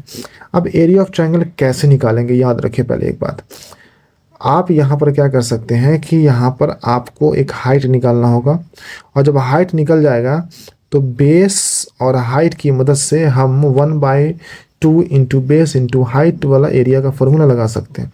ठीक है ना? कोई दिक्कत नहीं ना? तो सबसे पहले हम क्या करते हैं कि हम हाइट फाइंड करते हैं, जो कि ट्रिग्नोमेट्रिक रेशियो के हेल्प से करेंगे। ठीक है, तो नेमिंग देख लेते हैं। नेमिंग क्या है? तो नेमिंग है हमारा यहाँ पर AOB, है ना, और इसको हम दे देते हैं नेमिंग M। ठीक है, चलिए अब अगर हम बात करते हैं इन ट्रायंगल AOM की, ठीक है, या AMO की बात करते हैं, तो इसमें हमारे पास यहाँ पे 30 है, यहाँ पे 21 है, ये साइड कैसे आएगा। तो अगर इस वाले एंगल की बात करेंगे तो ये हो जाएगा परपेंडिकुलर और ये हो जाएगा बेस। तो अगर हम बोले कि बच्चा हम साइन 30 लगा देंगे, क्या लगा देंगे, साइन 30 लगा देंगे, तो साइन 30 का फॉर्मूला क्या होगा, अच्छा साइन का क्या होता है, P/H होता है, ठीक है। तो साइन 30 की वैल्यू क्या होती है, 1/2। परपेंडिकुलर हमारा इस केस में क्या है, OM है, और हाइपोटेन्यूज इस केस में हमारा क्या है, 21 है, 21। तो OM इजक्वल टू क्या आ गया बच्चे, 21/2 सेंटीमीटर, ठीक है, कोई दिक्कत। अब अगर मैं बोलूँ कि मैं सेम चीज़ करता हूँ इस वाले ट्रायंगल के साथ, ठीक है, सेम चीज़, तो मैं अब आ जाता हूँ इन ट्रायंगल BOM में, इसमें मैं लेता हूँ बच्चे cos 30, इसमें मैं क्या लेता हूँ, इसमें मैं लेता हूँ cos 30, ठीक है, cos 30। तो cos का फॉर्मूला क्या होता है बच्चे, जल्दी बता, B/H होता है, बेस अपॉन हाइपोटेनियस होता है। तो cos 30 का फॉर्मूला ये वैल्यू क्या होता है, √3/2। बेस आपका इस केस में क्या है, अगर इधर से ही हम लेंगे, चलिए मान लिया इधर से हम लेते हैं, BM लेते हैं, ठीक है। तो हम ले लेते हैं BM और ये हो जाएगा H हमारा क्या है, अगेन हमारा हाइपोटेनियस 21 है। तो BM इजक्वल टू क्या हो जाएगा, 21√3/2 सेंटीमीटर। और जितना BM है उतना ही AM है, क्योंकि आइसोसेलेस ट्रायंगल है। तो ये जो एल्टीट्यूड है ये इन दोनों को बराबर बराबर हिस्सों में बांटेगा। तो जितना BM होगा उतना ही AM होगा। तो अगर हम AB निकालना होगा तो क्या करेंगे, 2 से मल्टीप्लाई कर देंगे। तो AB मेरा क्या हो जाएगा, 2 × 21√3/2 सेंटीमीटर। सो AB हमारा क्या हो गया बच्चे, 2 से 2 चला गया, 21√3 सेंटीमीटर, ठीक है, कोई दिक्कत। अब मेरे पास बेस भी आ गया which is AB and hypotenuse भी आ गया विच इज़ OM। तो अब हम एरिया ऑफ ट्रायंगल निकाल सकते हैं, ठीक है। सो एरिया ऑफ ट्रायंगल हमारा क्या है, AOB है। एरिया ऑफ ट्रायंगल AOB जो कि हमारा होगा 1/2 इंटू बेस इंटू हाइपोटेनियस, ठीक है। तो 1 हाइट है, नॉट हाइपोटेनस, हाइट है 1/2। बेस हमारा क्या आया, तो बेस हमारा आया है 21√3, ठीक है, 21√3। और जो हमारा हाइट है वो हमारा आया है 21/2, ठीक है, 21/2, ठीक है। इन सबको अगर सॉल्व करेंगे 441√3/4 सेंटीमीटर स्क्वायर, क्योंकि एरिया है तो ऑब्वियस सी बात है सेंटीमीटर स्क्वायर होगा। अब हमें एरिया ऑफ सेगमेंट निकालना है, जो कि हमारा ये ऊपर वाला था। तो पूरे सेक्टर में से जो पूरा सेक्टर का एरिया आया है, ठीक है, यहाँ दिख रहा है, उसमें से अगर हम ये ट्रायंगल का एरिया माइनस कर देंगे तो हमारा क्या आ जाएगा, एरिया ऑफ सेगमेंट आ जाएगा। तो यहाँ पर हम लिखेंगे एरिया ऑफ शेडेड रीजन, जो कि हमारा इस केस में सेगमेंट है। एरिया ऑफ शेडेड रीजन जो है वो हमारा क्या हो जाएगा, area of sector AOB minus area of triangle AOB, ठीक है। एरिया ऑफ सेक्टर हमारा क्या आया था, 462 आया था, देख लीजिए कहाँ गया, 462 आया था, ठीक है, कोई दिक्कत नहीं। तो ये हो जाएगा 462 और माइनस एरिया ऑफ ट्रायंगल हमारा कितना आया है, 441√3/4, ये पूरा का सेंटीमीटर स्क्वायर। आप यहाँ पर भी आंसर छोड़ सकते हो या इसको फर्दर भी आप कैलकुलेट कर सकते हो। फर्दर अगर कैलकुलेट करोगे तो इसकी वैल्यू कुछ इस तरीके से आएगी, लमसम 271.3 सेंटीमीटर स्क्वायर। अगर आप इसको फर्दर कैलकुलेट करते हो, अदरवाइज आपका ये आंसर भी करेक्ट है, आप यहाँ पर भी छोड़ सकते हो, ठीक है, कोई दिक्कत नहीं। ये सर्कल का एक एरिया ऑफ शेडेड रीजन जो सेगमेंट वाला है, ये इंपॉर्टेंट क्वेश्चन है, इसलिए हमने इसको भी करा दिया, ठीक है। चलिए, जहाँ पर नहीं समझ में आ रहा है बच्चे वहाँ पर पॉज करना है, और ज़रूरत पड़े तो आप पीछे भी जाइए, उसके बाद अच्छे से समझिए, फिर आगे आइए, ठीक है। चलिए, और कहीं पे कोई भी कन्फ्यूज़न रहे तो आप जो है टाइम स्पैम के साथ आप कमेंट करके बता दें, तो उसको भी हम क्लियर कर देंगे, ठीक है, कोई प्रॉब्लम नहीं। चलिए आगे बढ़ते हैं, नेक्स्ट क्वेश्चन ऐड करते हैं। ये बेसिक प्रोपोर्शनैलिटी थ्योरम है, BPT थ्योरम जिसको आप लोग कहते हैं, ठीक है, वही थ्योरम है, बहुत इंपॉर्टेंट है, अक्सर पूछता है, इसलिए इसको जो है मोस्ट प्रेडिक्टेबल क्वेश्चन वाले लिस्ट में डाला गया, ठीक है। तो चलिए क्वेश्चन पहले समझ लेते क्या कहते हैं। क्वेश्चन कह रहा है कि if a line is drawn parallel to one side of a triangle to intersect the other two sides in distinct points, then prove that the other two sides are divided in the same ratio. ठीक है, tension लेना, क्या कह रहा है समझ लेते हैं। तो चलो सबसे पहले हम ट्रायंगल बना लेते हैं, फिगर बना लेते हैं, फिगर क्या कह रहा है पहले ये देख लेते हैं, ठीक है। तो चलिए हम यहाँ पर एक ट्रायंगल बनाते हैं, एक अच्छा सा बड़ा सा ट्रायंगल बनाते हैं। लेट्स सपोज हम यहाँ पर ट्रायंगल बना रहे हैं, ठीक है। चलिए अब ये ट्रायंगल है, इस ट्रायंगल का जो नाम है हम कर देते हैं this is A B and C. बोल रहा है कि किसी भी एक साइड के पैरेलल हम एक दूसरा साइड ले रहे हैं जो कि ट्रायंगल के दो साइड के किसी भी पॉइंट पे, डिस्टिंक्ट पॉइंट पे वो मीट करेगा। तो लेट्स सपोज कि हम यहाँ पर एक साइड ले रहे हैं विच इज़ इस तरीके से पैरेलल ले रहे हैं, ठीक है। ये हम पैरेलल ले रहे हैं किसके, ये हम पैरेलल ले रहे हैं बी सी के, ठीक है। इसको नाम दे देते हैं ए बी सी है तो इसको नाम देते हैं डी एंड ई, ठीक है। तो क्वेश्चन कह रहा है कि अगर ये लाइन पैरेलल है किसी तीसरे लाइन के, किसी भी लाइन के, ठीक है, तो प्रूफ कीजिए कि ये जो है ये और ये जो साइड है, ठीक है, इनका रेशियो जो है आपस में वो बराबर होगा, ठीक है। तो सबसे पहले हम क्या करेंगे बच्चे समझ लीजिए, सबसे पहले हम करेंगे इसमें छोटा सा कंस्ट्रक्शन, ठीक है। तो पहले जो मोटी मोटी चीज़ें हैं वो क्या दिया हुआ पहले वो लिख लेते हैं। तो पहले हम लिख लेते हैं गिवन क्या दिया हुआ है, गिवन ये दिया हुआ है कि हमारा डी जो है वो पैरेलल हो गया है बी सी के, ये गिवन है, ये क्वेश्चन में ही बोला कि ये पैरेलल है। अच्छा, कंस्ट्रक्शन अगर करना होगा तो हम लिखेंगे टू कंस्ट्रक्ट, क्योंकि हमें कंस्ट्रक्शन चाहिए। इसमें कंस्ट्रक्शन क्या चाहिए, हम एक लाइन ज्वाइन करेंगे बी से ई, वन सेकेंड, हम एक लाइन ज्वाइन करेंगे बी से ई एंड एक लाइन ज्वाइन करेंगे बच्चा डी से सी, ठीक है। तो यहाँ पर हम लिख लेंगे कि join B E and D C, और हम एक लाइन परपेंडिकुलर लेंगे डी से ए ई पर, ठीक है। तो हम यहाँ पर लिखेंगे कि draw a line D N कर देते हैं, इसको कर देते हैं name N, draw line D N, हमने डी एन एक लाइन लिया है, ड्रॉ किया है which is perpendicular, draw line D N perpendicular to A E पे परपेंडिकुलर है, एंड एक और लाइन हम ड्रॉ करेंगे विच इज़ ए से ड्रॉ करेंगे और ये परपेंडिकुलर होगा ए डी पर, एंड ड्रॉ इसको नाम देते हैं M and draw E M जो कि परपेंडिकुलर होगा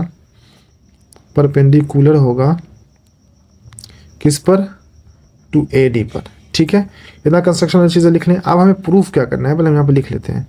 देखो आप एक सिस्टमेटिक वे से चलना है आपको, है ना, टू प्रूव। तो प्रूफ क्या करना है आपको, प्रूफ आपको ये करना है कि A D upon D B ये बराबर होना चाहिए ए ई अपॉन ई सी के, ठीक है। कोई दिक्कत, यही प्रूफ करना है, A D upon D B is equal to A E upon E C, यही प्रूफ करना है, ठीक है।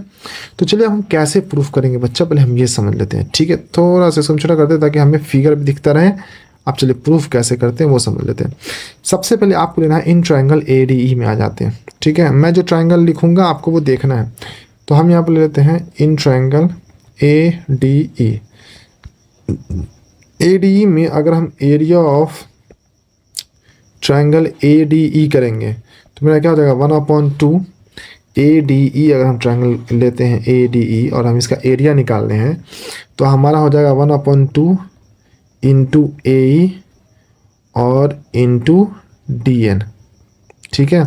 कैसे हुआ सर, कि अगर हम इस वाले ट्रायंगल की बात करते हैं, ठीक है, तो ये हमारा बेस हो गया ए ई, तो 1/2 इंटू बेस ए ई हम यहाँ पर ले रहे हैं, एन इंटू हाइट, तो हाइट हमारा क्या है डी एन है, तो ये हो गया आपका इक्वेशन 1, ठीक है। कोई दिक्कत।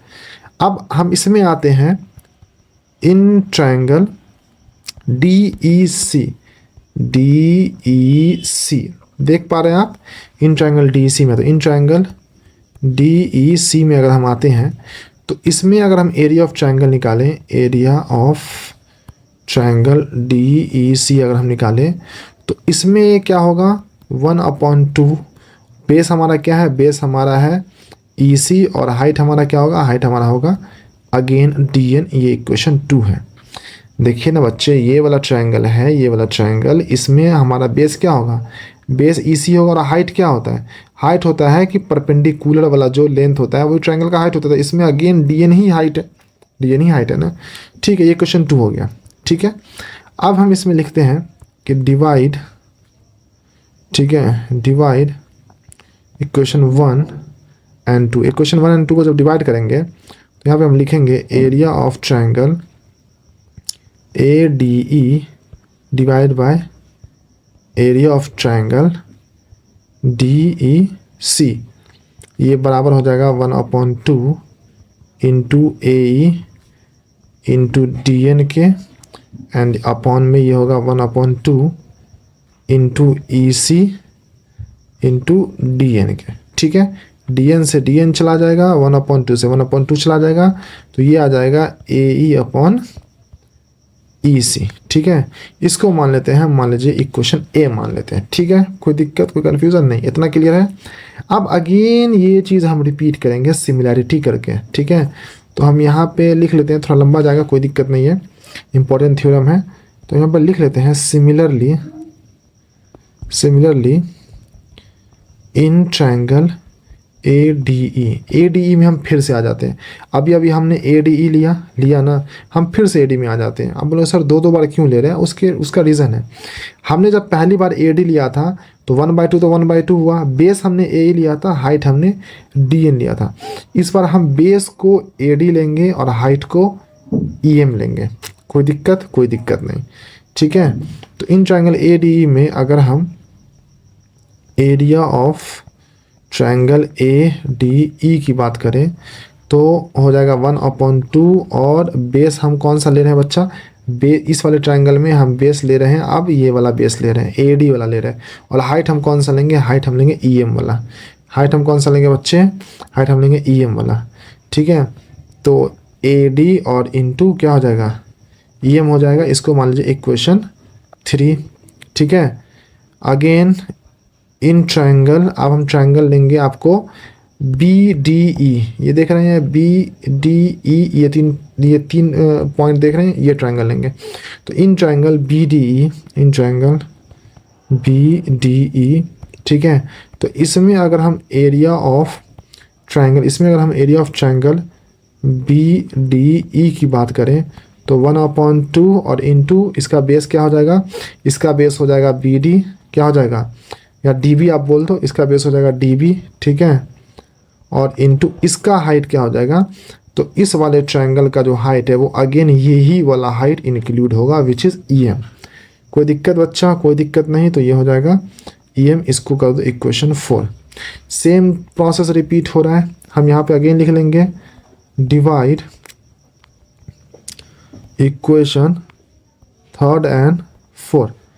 तो हम यहाँ पे लिखेंगे area of triangle A D E upon area of triangle B D E is equal to, ऊपर वाले का लिख लेंगे 1/2 into A D into E M, and नीचे वाले का जो है वो हम लिख लेंगे 1/2 into D B into E M. No problem.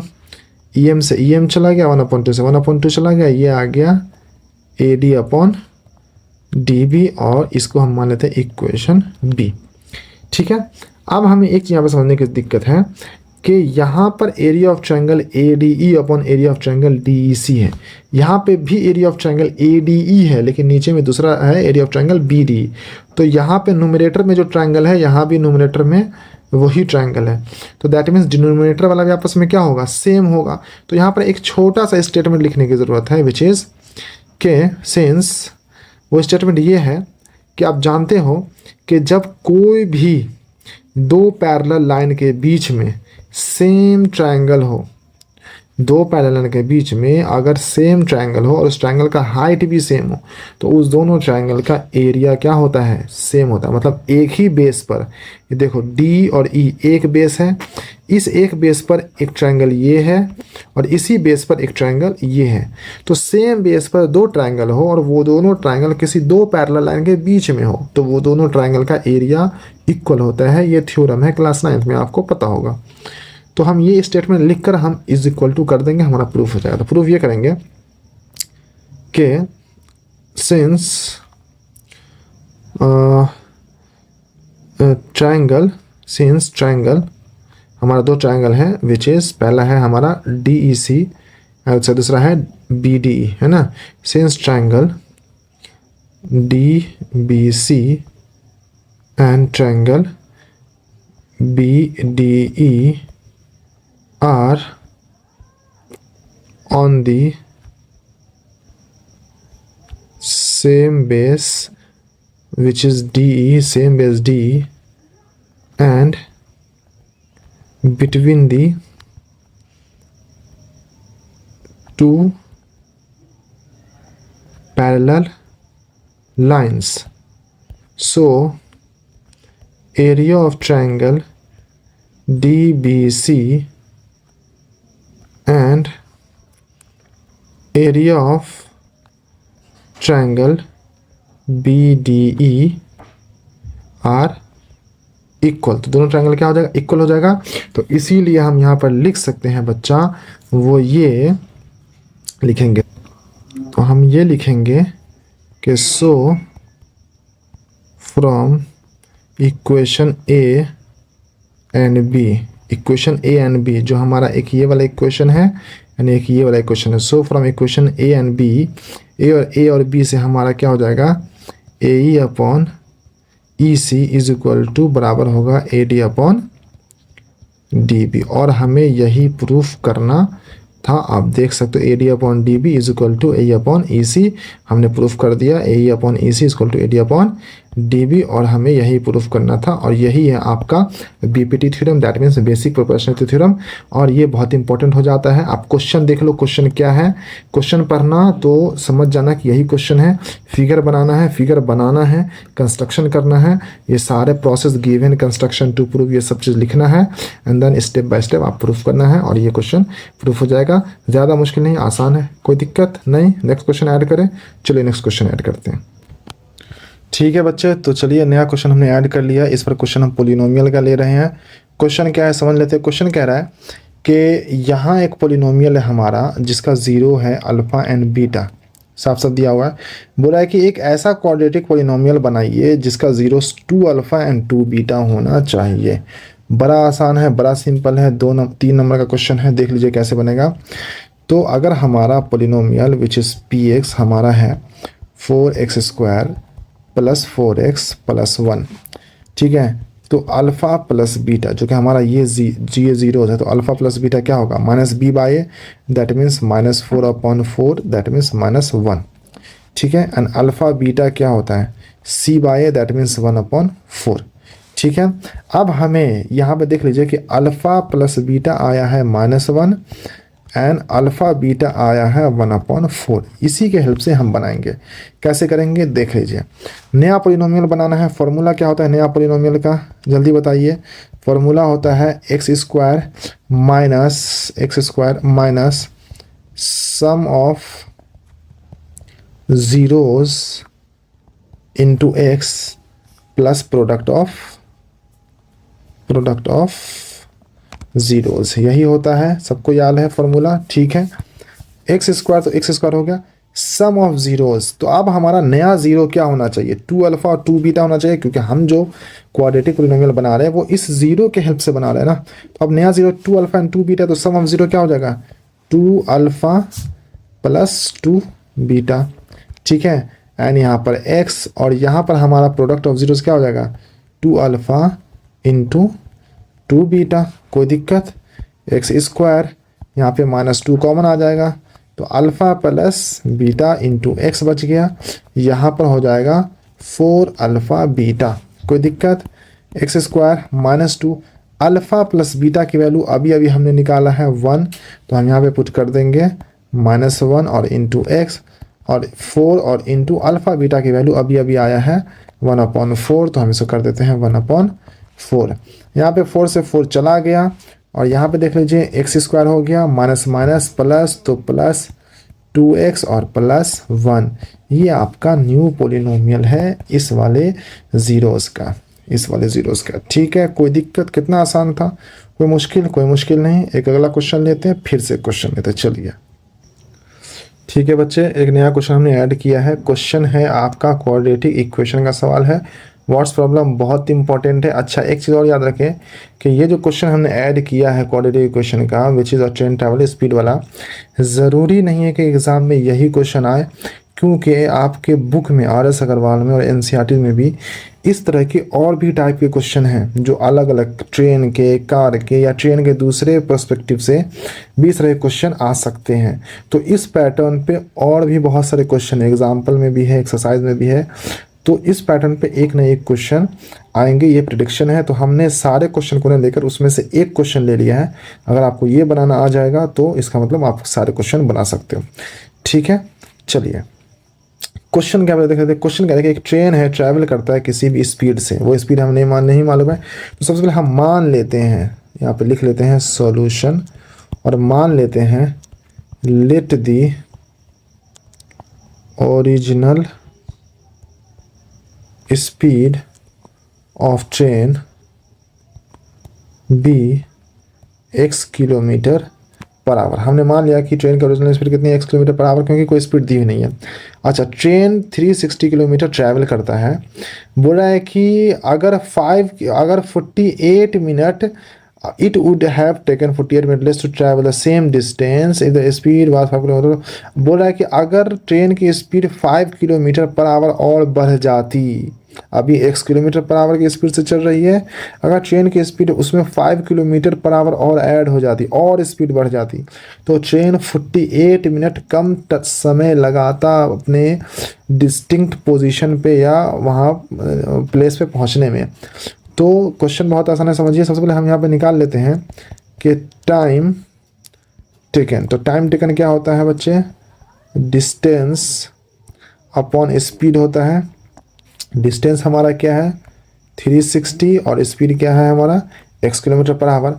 अब क्वेश्चन क्या कर रहा है, यहाँ पे हम लिखते हैं according to the question ATQ।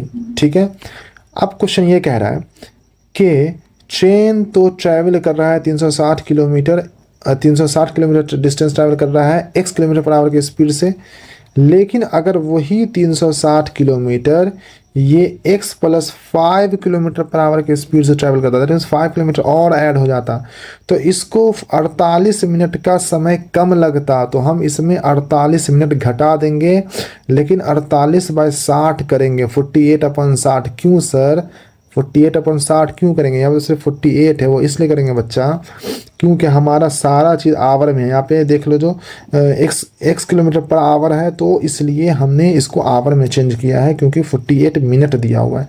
Our में चेंज करने के लिए हमने इसको ऐसा किया है, इसके अलावा कोई और मतलब नहीं है। समझ में आ गया। 360 किलोमीटर, यहाँ पे देख लीजिए 360 kilometre upon x kilometre per our की जो स्पीड है इज इक्वल टू, अगर 5 किलोमीटर और बढ़ जाता इसमें, तो इसको 48 मिनट का कम समय लगता। तो हमने 48 मिनट को माइनस कर दिया है आवर में चेंज करके, बस। कोई बाकी इसमें और कुछ हमने नया नहीं किया। इसको रीअरेंज कर लेते हैं, 360 upon x minus 360 upon X plus 5, उसको हमने इधर ले आया, और इसको हम ले जाते हैं 48/60 हम उधर ले जाते हैं। यहाँ पर 360 कॉमन कर लेंगे, तो यहाँ पे हो जाएगा 1/x और माइनस 1/x प्लस 5 हो जाएगा, और यहाँ पे हो जाएगा 48/60। ठीक है, कोई दिक्कत यहाँ पे कट सकता है, जल्दी बताइए कटेगा कि नहीं कटेगा, जल्दी से बता दीजिए बच्चे। 12 से कटेगा। ठीक है, तो 12 चौके 48 एंड 12 पंचे 60। ठीक है, अब यहाँ पे देख लीजिए ये भी कट जाएगा 90 से, तो 90 हो जाएगा यहाँ पे। तो क्या हम यहाँ पे लिख सकते हैं कि 1/x minus 1/x plus 5 is equal to 1/5 into 90 लिख सकते हैं। 90 कहाँ चला गया, नीचे चला गया, कोई दिक्कत नहीं। एलसीएम ले लेते हैं, तो क्या हो जाएगा x² प्लस 5x, यहाँ पे हो जाएगा x प्लस 5 और यहाँ पे हो जाएगा minus x is equal to 1/450। कोई दिक्कत, x से x चला गया, ऊपर में हो गया 5 और यहाँ पे हो गया x² प्लस 5x और इधर हो गया 1/450। ठीक है, कोई दिक्कत, आप तो क्वेश्चन बन ही गया है। क्रॉस मल्टीप्लाई करेंगे, x² plus 5x is equal to, जब इसको मल्टीप्लाई करेंगे 450 को 5 से, तो ये आ जाएगा 2250। एक्स स्क्वायर प्लस 5x, हम इसको इधर ले लेते हैं 2250 इज इक्वल टू 0। हम इसको स्प्लिट करेंगे, अगर आप इसका फैक्टराइजेशन करते हैं तो x square plus 50x minus 45x minus 2250 equal to 0। ठीक है, तो हमने 5x को स्प्लिट किया है तो 50x माइनस 45x के फॉर्म में ये स्प्लिट हो गया है। तो एक्स स्क्वायर कॉमन करेंगे, not x square sorry, x common करेंगे। ठीक है, तो हम यहाँ पे कर लेते हैं x कॉमन, तो बचेगा x प्लस 50, और यहाँ पे कॉमन करते हैं माइनस 45, तो यहाँ पे बचेगा x प्लस 50। ठीक है, इज इक्वल टू 0। तो यहाँ पे आ जाएगा x प्लस 50 एक तरफ, और यहाँ पे आ जाएगा x माइनस 45 एक तरफ। तो एक बार हम कर देंगे x प्लस 50 को 0 के बराबर, और एक बार कर देंगे x माइनस 45 को एक सेकेंड x माइनस 45 को 0 के बराबर। तो यहाँ पे x बराबर आ गया माइनस 50, और यहाँ पे x बराबर आ गया 45। तो निगेटिव आ गया एक वैल्यू, तो निगेटिव तो चलेगा नहीं, तो हम यहाँ पे लिख सकते हैं as speed can not be negative, speed कभी भी निगेटिव नहीं हो सकता है। So the original speed of the train is 45 kilometre per hour. ठीक है, ये आपका आंसर है। तो हमारा इस ट्रेन का स्पीड क्या निकला, 45 किलोमीटर पर आवर, जो कि हमारा यहाँ पे आया था। बस सिंपल सिंपल, इतना ही सिंपल है। तो इस क्वेश्चन में आपको यहाँ से कैलकुलेशन करने में दिक्कत नहीं है, सिर्फ जो मेन चीज़ें हैं वो ये अरेंजमेंट है। ये अरेंजमेंट कैसे करना है बस ये समझना है। तो अभी यहाँ पर 48 मिनट दे दिया है, समटाइम्स ये 2 आवर दे देगा, तो आपको सिर्फ -2 कर देना है इसकी जगह पे। आपको फिर 2/60 नहीं करना है, क्योंकि वो ऑलरेडी आवर में रहेगा। यहाँ पर 48 मिनट में था, तो इसलिए हमने आवर में लाने के लिए 60 कर दिया। अगर आवर में रहेगा तो आपको 60 से डिवाइड नहीं करना, क्योंकि वो ऑलरेडी आवर में है। क्लियर, इस चीज़ को ध्यान रखना एग्जाम में भी। और अगर मिनट में रहेगा तो आपको 60 से डिवाइड करना पड़ेगा। ठीक है, कोई दिक्कत नहीं। चलिए नेक्स्ट क्वेश्चन लेते हैं। चलिए बच्चे, हम नया क्वेश्चन ऐड कर लिए, और ये क्वेश्चन जो है हम ले रहे हैं मीन मीडियन मोड से। क्वेश्चन क्या कह रहा है कि 200 फैमिलीज़ हैं। कितनी फैमिलीज़ हैं, 200 फैमिलीज़ है, और उसके लिए एक्सपेंडिचर बना हुआ है। लेकिन यहाँ पर जो एक नंबर ऑफ़ फैमिलीज़ है विच इज़ x, वो मिसिंग है। तो आपको उसी की वैल्यू फाइंड करनी है, और आपको मीन भी निकालना है पूरे एक्सपेंडिचर का। ठीक है, कोई मुश्किल सवाल नहीं। x की वैल्यू कैसे फाइंड करेंगे, और 200 फैमिलीज़ दी हुई है, तो इसका क्या करेंगे सब कुछ समझ लेते हैं। तो सबसे पहले हम बना लेते हैं अपना एक बढ़िया सा ग्राफ, नॉट ग्राफ, चार्ट बोल सकते हैं, जो कि आपको बनाना पड़ेगा। तो हम यहाँ पर एक रफ स्केच खींचते हैं। यहाँ पर है मंथली एक्सपेंसेस, यहाँ पर है FI, यहाँ पर है XI, और यहाँ पर है समेशन ऑफ FI XI। ठीक है, ये आपका ऊपर में हो गया मंथली एक्सपेंडिचर, ये आपका हो गया FI, ये हो गया XI, और ये हो गया FI इंटू XI। ठीक है, मंथली एक्सपेंसेस क्या क्या है तो सबसे पहले हम देख लेते हैं। सबसे पहला है 1000 से लेकर 1500 तक। ठीक है, कोई मुश्किल नहीं है। दूसरा है 1500 से लेकर 2000 तक। ठीक है, तीसरा है 2000 से लेकर 2500 तक। ठीक है, चौथा है 2500 से लेकर 3000 तक। ठीक है, उसके बाद है 3000 से लेकर 3500 तक। ठीक है, उसके बाद है 3500 से लेकर 4000 तक। ठीक है, यहाँ पर हमारा है 4000 से लेकर 4500 तक, और यहाँ पर एक कॉलम हमें और बनाना पड़ेगा। नो प्रॉब्लम, हम बना देते हैं। ठीक है, विच इज़ 4500 से लेकर 5000 तक। ठीक है, FI में आपका कौन कौन सा, सबसे पहला है 24, दूसरा है 40, तीसरा है 33, उसके बाद है X, उसके बाद है 30, उसके बाद है 22, उसके बाद है 16, उसके बाद है 7। ठीक है। चलिए अब एक्स आई किसको बोलते हैं? एक्स आई बोलते हैं जो आपका क्लास दिया हुआ, इस क्लास का जो मिड टर्म होता है वो आपका एक्स आई होता है। तो 1000 से लेकर 1500 के बीच में जो मिड टर्म है वो कौन सा आएगा? वो 1250 आएगा, आएगा ना।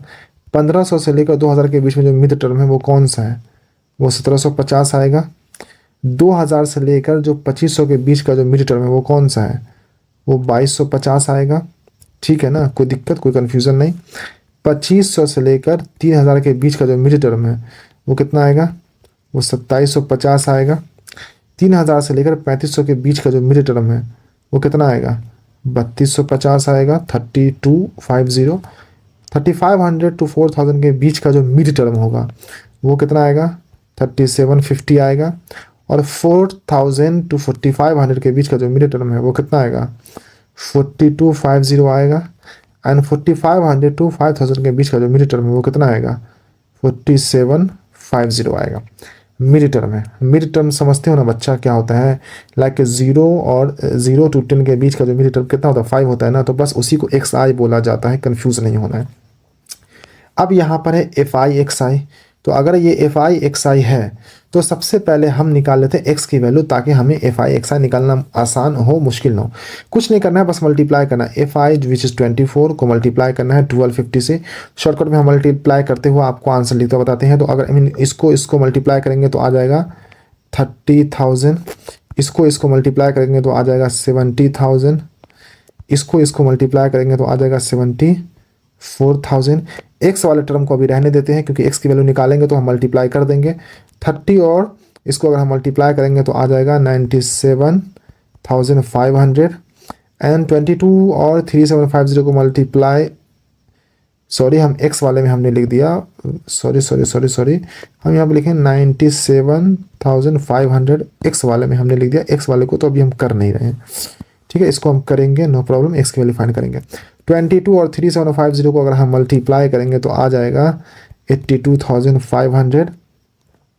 आप मल्टीप्लाई करें, आपको देखो आपको इसमें टाइम लगेगा। आप मल्टीप्लाई करोगे, रफ करोगे, कैलकुलेटर तो रहेगा नहीं, तो आपको इसमें टाइम लगेगा और मल्टीप्लाई करना पड़ेगा। इसके अलावा कोई और दूसरा रास्ता नहीं है। 16 को मल्टीप्लाई करोगे आप 4250 से तो आपका आ जाएगा 68,000। एंड 7 को मल्टीप्लाई करोगे 4750 से तो आपका आ जाएगा 33,250। अब पहले हम x का वैल्यू निकालेंगे। तो x का वैल्यू अगर हम पुट कर देंगे यहाँ पे तो हम उसको इससे मल्टीप्लाई करके यहाँ वाला टर्म लिख सकते हैं। ठीक है, यहाँ वाला टर्म लिख सकते हैं। ठीक है, तो चलिए पहले हम x की वैल्यू निकाल लेते हैं। अब x की वैल्यू कैसे निकालेंगे सर? x की वैल्यू कुछ नहीं बच्चा, ये सारे टर्म को आपस में ऐड कर दो। जब आप ये सारे टर्म को आपस में ऐड करोगे, जिसको हम समेशन ऑफ एफ आई बोलते हैं, तो यहाँ पर आ जाएगा 172 प्लस एक्स आ जाएगा। क्या आ जाएगा? 172 प्लस एक्स, विच इज़ सारे फैमिलीज़ का जो एक्सपेंसेस है। और हम जानते हैं कि जो समेशन ऑफ एफ आई है, जो हम सारे फैमिलीज़ बोलते हैं, ये 200 क्वेश्चन में दिया हुआ है। तो क्या हम इसको लिख सकते हैं कि 200 is equal to 172 plus x. तो क्या हम लिख सकते हैं x is equal to 200 minus 172। तो क्या हम लिख सकते हैं कि x की जो वैल्यू हमारी आई है वो कितनी आई है? 28 आई है। तो हमारा क्वेश्चन का एक हिस्सा तो हो गया कि हमने x की वैल्यू निकाल दी 28। दैट मीन्स यहाँ पर मेरा क्या होगा? यहाँ पर 28 होगा।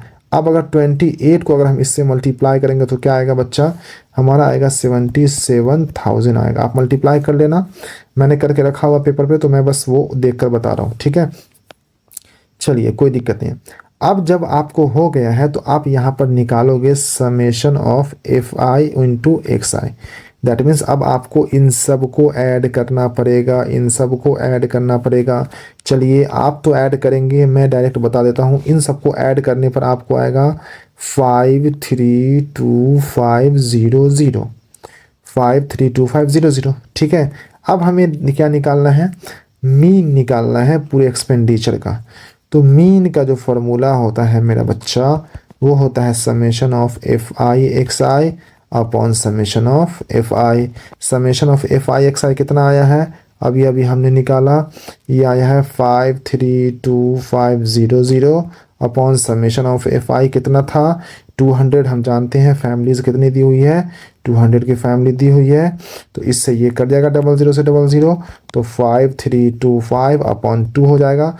और ये बड़ा आसान है, अगर जब आप इसको डिवाइड करोगे ये 266.2.5, यही आपका मीन है। ये क्या है आपका बच्चे, ये आपका मीन है और यही आपका आंसर है। ठीक है, तो ये छोटा सा क्वेश्चन था, छोटा सा नहीं है क्योंकि मैंने तो मल्टी कैलकुलेशन किया हुआ था तो मुझे टाइम नहीं लगा, आपको कैलकुलेशन करना पड़ेगा और ये इंपॉर्टेंट क्वेश्चन है। और ऐसे क्वेश्चन आ सकते हैं जिसमें आपका एक टर्म मिसिंग हो, यहाँ पर टर्म के जगह पे एक्स दिया हुआ था, समटाइम्स पी दिया रहेगा, समटाइम्स ए दिया रहेगा, समटाइम्स बी, समटाइम्स कुछ भी दिया रहेगा, कुछ मिसिंग कर देगा और उसको आपको फाइंड करना पड़ेगा। अच्छा, एक और चीज़ है कि कभी कभी दो फ्रीक्वेंसी मिसिंग रहती है, लाइक कि कहीं पर ए मिसिंग है तो कहीं पर बी मिसिंग है ना, तो उसमें ए बी कैसे निकालेंगे, तो उसमें आपको दो इक्वेशन बनाने पड़ेंगे और यही पैटर्न फॉलो होगा। दो इक्वेशन बनाएंगे, उसको एलिमिनेटरी मेथड से आप उसको एक को एलिमिनेट करेंगे और फिर दूसरे की वैल्यू निकालेंगे, फिर उसको अगेन पुट करेंगे तो वो सॉल्व हो जाता है, कोई बड़ी मुश्किल बात नहीं है। और ये आपका इस क्वेश्चन का आंसर है। ठीक है, चलिए, तो कोई दिक्कत नहीं है। अच्छा, एक चीज़ आप मैं बता देता हूँ कि क्वेश्चन तो अभी हमने कर दिया इनफ, क्योंकि हम ज़्यादा क्वेश्चन नहीं ले रहे हैं, आपका टाइम वेस्ट नहीं कर रहे हैं कि हमने 50-50 क्वेश्चन भर दिए, 100-100 क्वेश्चन भर दिए। आप प्रैक्टिस कर रहे हो, 2 दिन बची हुई है, कितने क्वेश्चन बनाओगे। हमने कुछ ही सिलेक्टेड क्वेश्चन लिए हैं, 10 हो 15 हो, ज़्यादा क्वेश्चन नहीं लिए जिसके चांसेस बहुत ज़्यादा हैं। और एक चीज़ याद रखें बच्चे कि जितने भी क्वेश्चन हमने सॉल्व किए हैं, ज़रूरी नहीं है कि सेम टू सेम क्वेश्चन आए या टकराए, आ जाना चाहिए, क्योंकि प्रिडिक्शन है पिछले 10 साल में बहुत ज़्यादा रिपीट हुई है क्वेश्चन, सैम्पल पेपर में आई है, गेस्ट क्वेश्चन में है, बहुत सारे टीचर ने रिकमेंड की है और ऐसे क्वेश्चन के चांसेस हैं। लेकिन ये भी पॉसिबिलिटीज़ है कि इसी से मिलता जुलता क्वेश्चन आपको आ जाए। मिलता जुलता का क्या मतलब है सर, मिलता जुलता का मतलब है बच्चा कि क्वेश्चन का वैल्यू चेंज कर दे। जैसे मैंने ट्रेन वाले एग्जांपल में बताया था, अगर मैं क्वेश्चन को बैक ले जाऊं, जो मैंने थोड़ी देर पहले ट्रेन वाला क्वेश्चन बनाया था, कहाँ गया ये ट्रेन वाला क्वेश्चन, आप देख सकते हो कि ये ट्रेन वाला क्वेश्चन मैंने बोला कि बच्चे ये इंपॉर्टेंट क्वेश्चन है, ठीक है, लेकिन कोई ठीक नहीं है, वैल्यू चेंज हुआ। यहाँ पर टाइम 48 मिनट दिया हुआ है, हो सकता है यहाँ पे आवर में टाइम हो, 2 घंटे 4 घंटे 5 घंटे कुछ भी हो, आवर में भी हो सकता है, तो उसको आपको उस हिसाब से लेकर जाना है। या अगर सेकंड में हो तो आपको सेकंड को फिर आवर में चेंज करना पड़ेगा, जैसे मिनट था तो मिनट को हमने आवर में चेंज किया। तो ऐसे क्वेश्चन हो सकते हैं वैल्यू चेंज हो जाए, या आपको जो है मिलता जुलता क्वेश्चन एक दे दे। जैसे कि आप अगर इंस्टाग्राम पे अगर एक्टिव होंगे हमारे इंस्टाग्राम पेज पर, तो वहाँ पर मैं डेली का एक क्वेश्चन मैं मैथ्स का बता रहा हूँ, पिछले 2 हफ्तों से हर दिन मैं बता रहा हूँ डेली कि ये क्वेश्चन इंपॉर्टेंट है, ये क्वेश्चन इंपॉर्टेंट है, और मैं उसका सॉल्यूशन भी दिखा रहा हूँ वहाँ पर, ताकि आप उसका सॉल्यूशन देख लो, उसका स्क्रीनशॉट ले लो, उसको सॉल्व करो। तो उसमें भी इंपॉर्टेंट क्वेश्चन सब मैंने बताए हैं। उस क्वेश्चन को मैं इस वीडियो में नहीं लाया हूँ, क्योंकि मैं उसको ऑलरेडी उसका अलग शॉर्ट बना रहा हूँ, अलग से रील्स बना रहा हूँ। यूट्यूब जो चैनल है हमारा ये वाला, इस पर भी जो है वो वीडियो या वो शॉर्ट जो है मैं डालता हूँ, जो इंपॉर्टेंट क्वेश्चन है अलग से मेंशन करता हूँ, ठीक है। तो आप वो सब शॉर्ट भी देख सकते हो। अभी रिसेंटली में जो पिछले 2 हफ्तों में अपलोड हो रहे हैं हर दिन, तो वो शॉर्ट सब भी देखो। उसमें जो क्वेश्चन मैंने मेंशन किया वो मैंने इसमें नहीं लिया, ज़्यादातर एक आंख मैंने टच किया हुआ नहीं लिया, तो वो क्वेश्चन भी इंपॉर्टेंट है जो मैंने उसमें बताया है, तो वो भी आप जाकर देखो, ठीक है। और दूसरी बात यह है कि आज 6 तारीख है, आज आप ये वीडियो देख रहे हो, ठीक है। मैं कल 7 तारीख को, कल जो हमारा 7 मार्च है, उसमें मैं क्या कर रहा हूँ कि जितने भी केस बेस्ड क्वेश्चन है, केस स्टडी बेस्ड क्वेश्चन है, मैं 5 से 7 क्वेश्चन, ज़्यादा नहीं, 5 से 7 क्वेश्चन का मैं शॉर्ट बनाऊंगा, रील्स बनाऊंगा और मैं एक शॉर्ट वीडियो डाल दूंगा सॉल्यूशन के साथ, और आप लोग वो वीडियो देखना, वो शॉर्ट देखना, और वो जो मेंशन रहेगा केस बेस वो हाईली प्रेडिक्टेबल रहेगा, उसको भी सॉल्व करना, ठीक है। क्योंकि उसका हम अलग वीडियो नहीं लाएंगे। देखो, हम बच्चे को परेशान नहीं करना चाह रहे, बच्चे अभी खुद सेल्फ स्टडी कर रहे हैं, बहुत सारे पेपर सॉल्व कर रहे हैं, बहुत सारे क्वेश्चन सॉल्व कर रहे हैं। अगर मैं वीडियो पे वीडियो लाता रहूँ तो बच्चे तो उसी में उलझ जाएंगे ना। तो मैं 30 सेकंड का, 60 सेकंड का शॉर्ट में आपको वो 5-6 सारे केस बेस्ड क्वेश्चन मैं दिखा दूंगा, जो ज़्यादा प्रेडिक्टेबल है, ज़्यादा चांसेस हैं, और आप उसको सॉल्व करना और उसको बनाना, ठीक है। चलिए, आपके एग्ज़ाम के लिए ऑल द बेस्ट, अच्छे से मेहनत कीजिए, अच्छे से मार्क्स लाइए, और ख़ास तौर पे मैथ के लिए ऑल द बेस्ट। परेशान नहीं होना है, और कोई भी क्वेश्चन रहे, कोई भी डाउट रहे, आप जो है वीडियो के नीचे भी आप बता दो, कमेंट में बता दो, मैं कमेंट देखता हूँ सबका, इवन मैं सबके कमेंट का रिप्लाई करता हूँ, तो आप वो भी बता सकते हो। या आप मेरे इंस्टाग्राम पेज को अगर फॉलो कर रहे होगे तो वहाँ पर भी आप मुझे डीएम करो या कमेंट करो, तो वहाँ पे मैं रिप्लाई देता हूँ।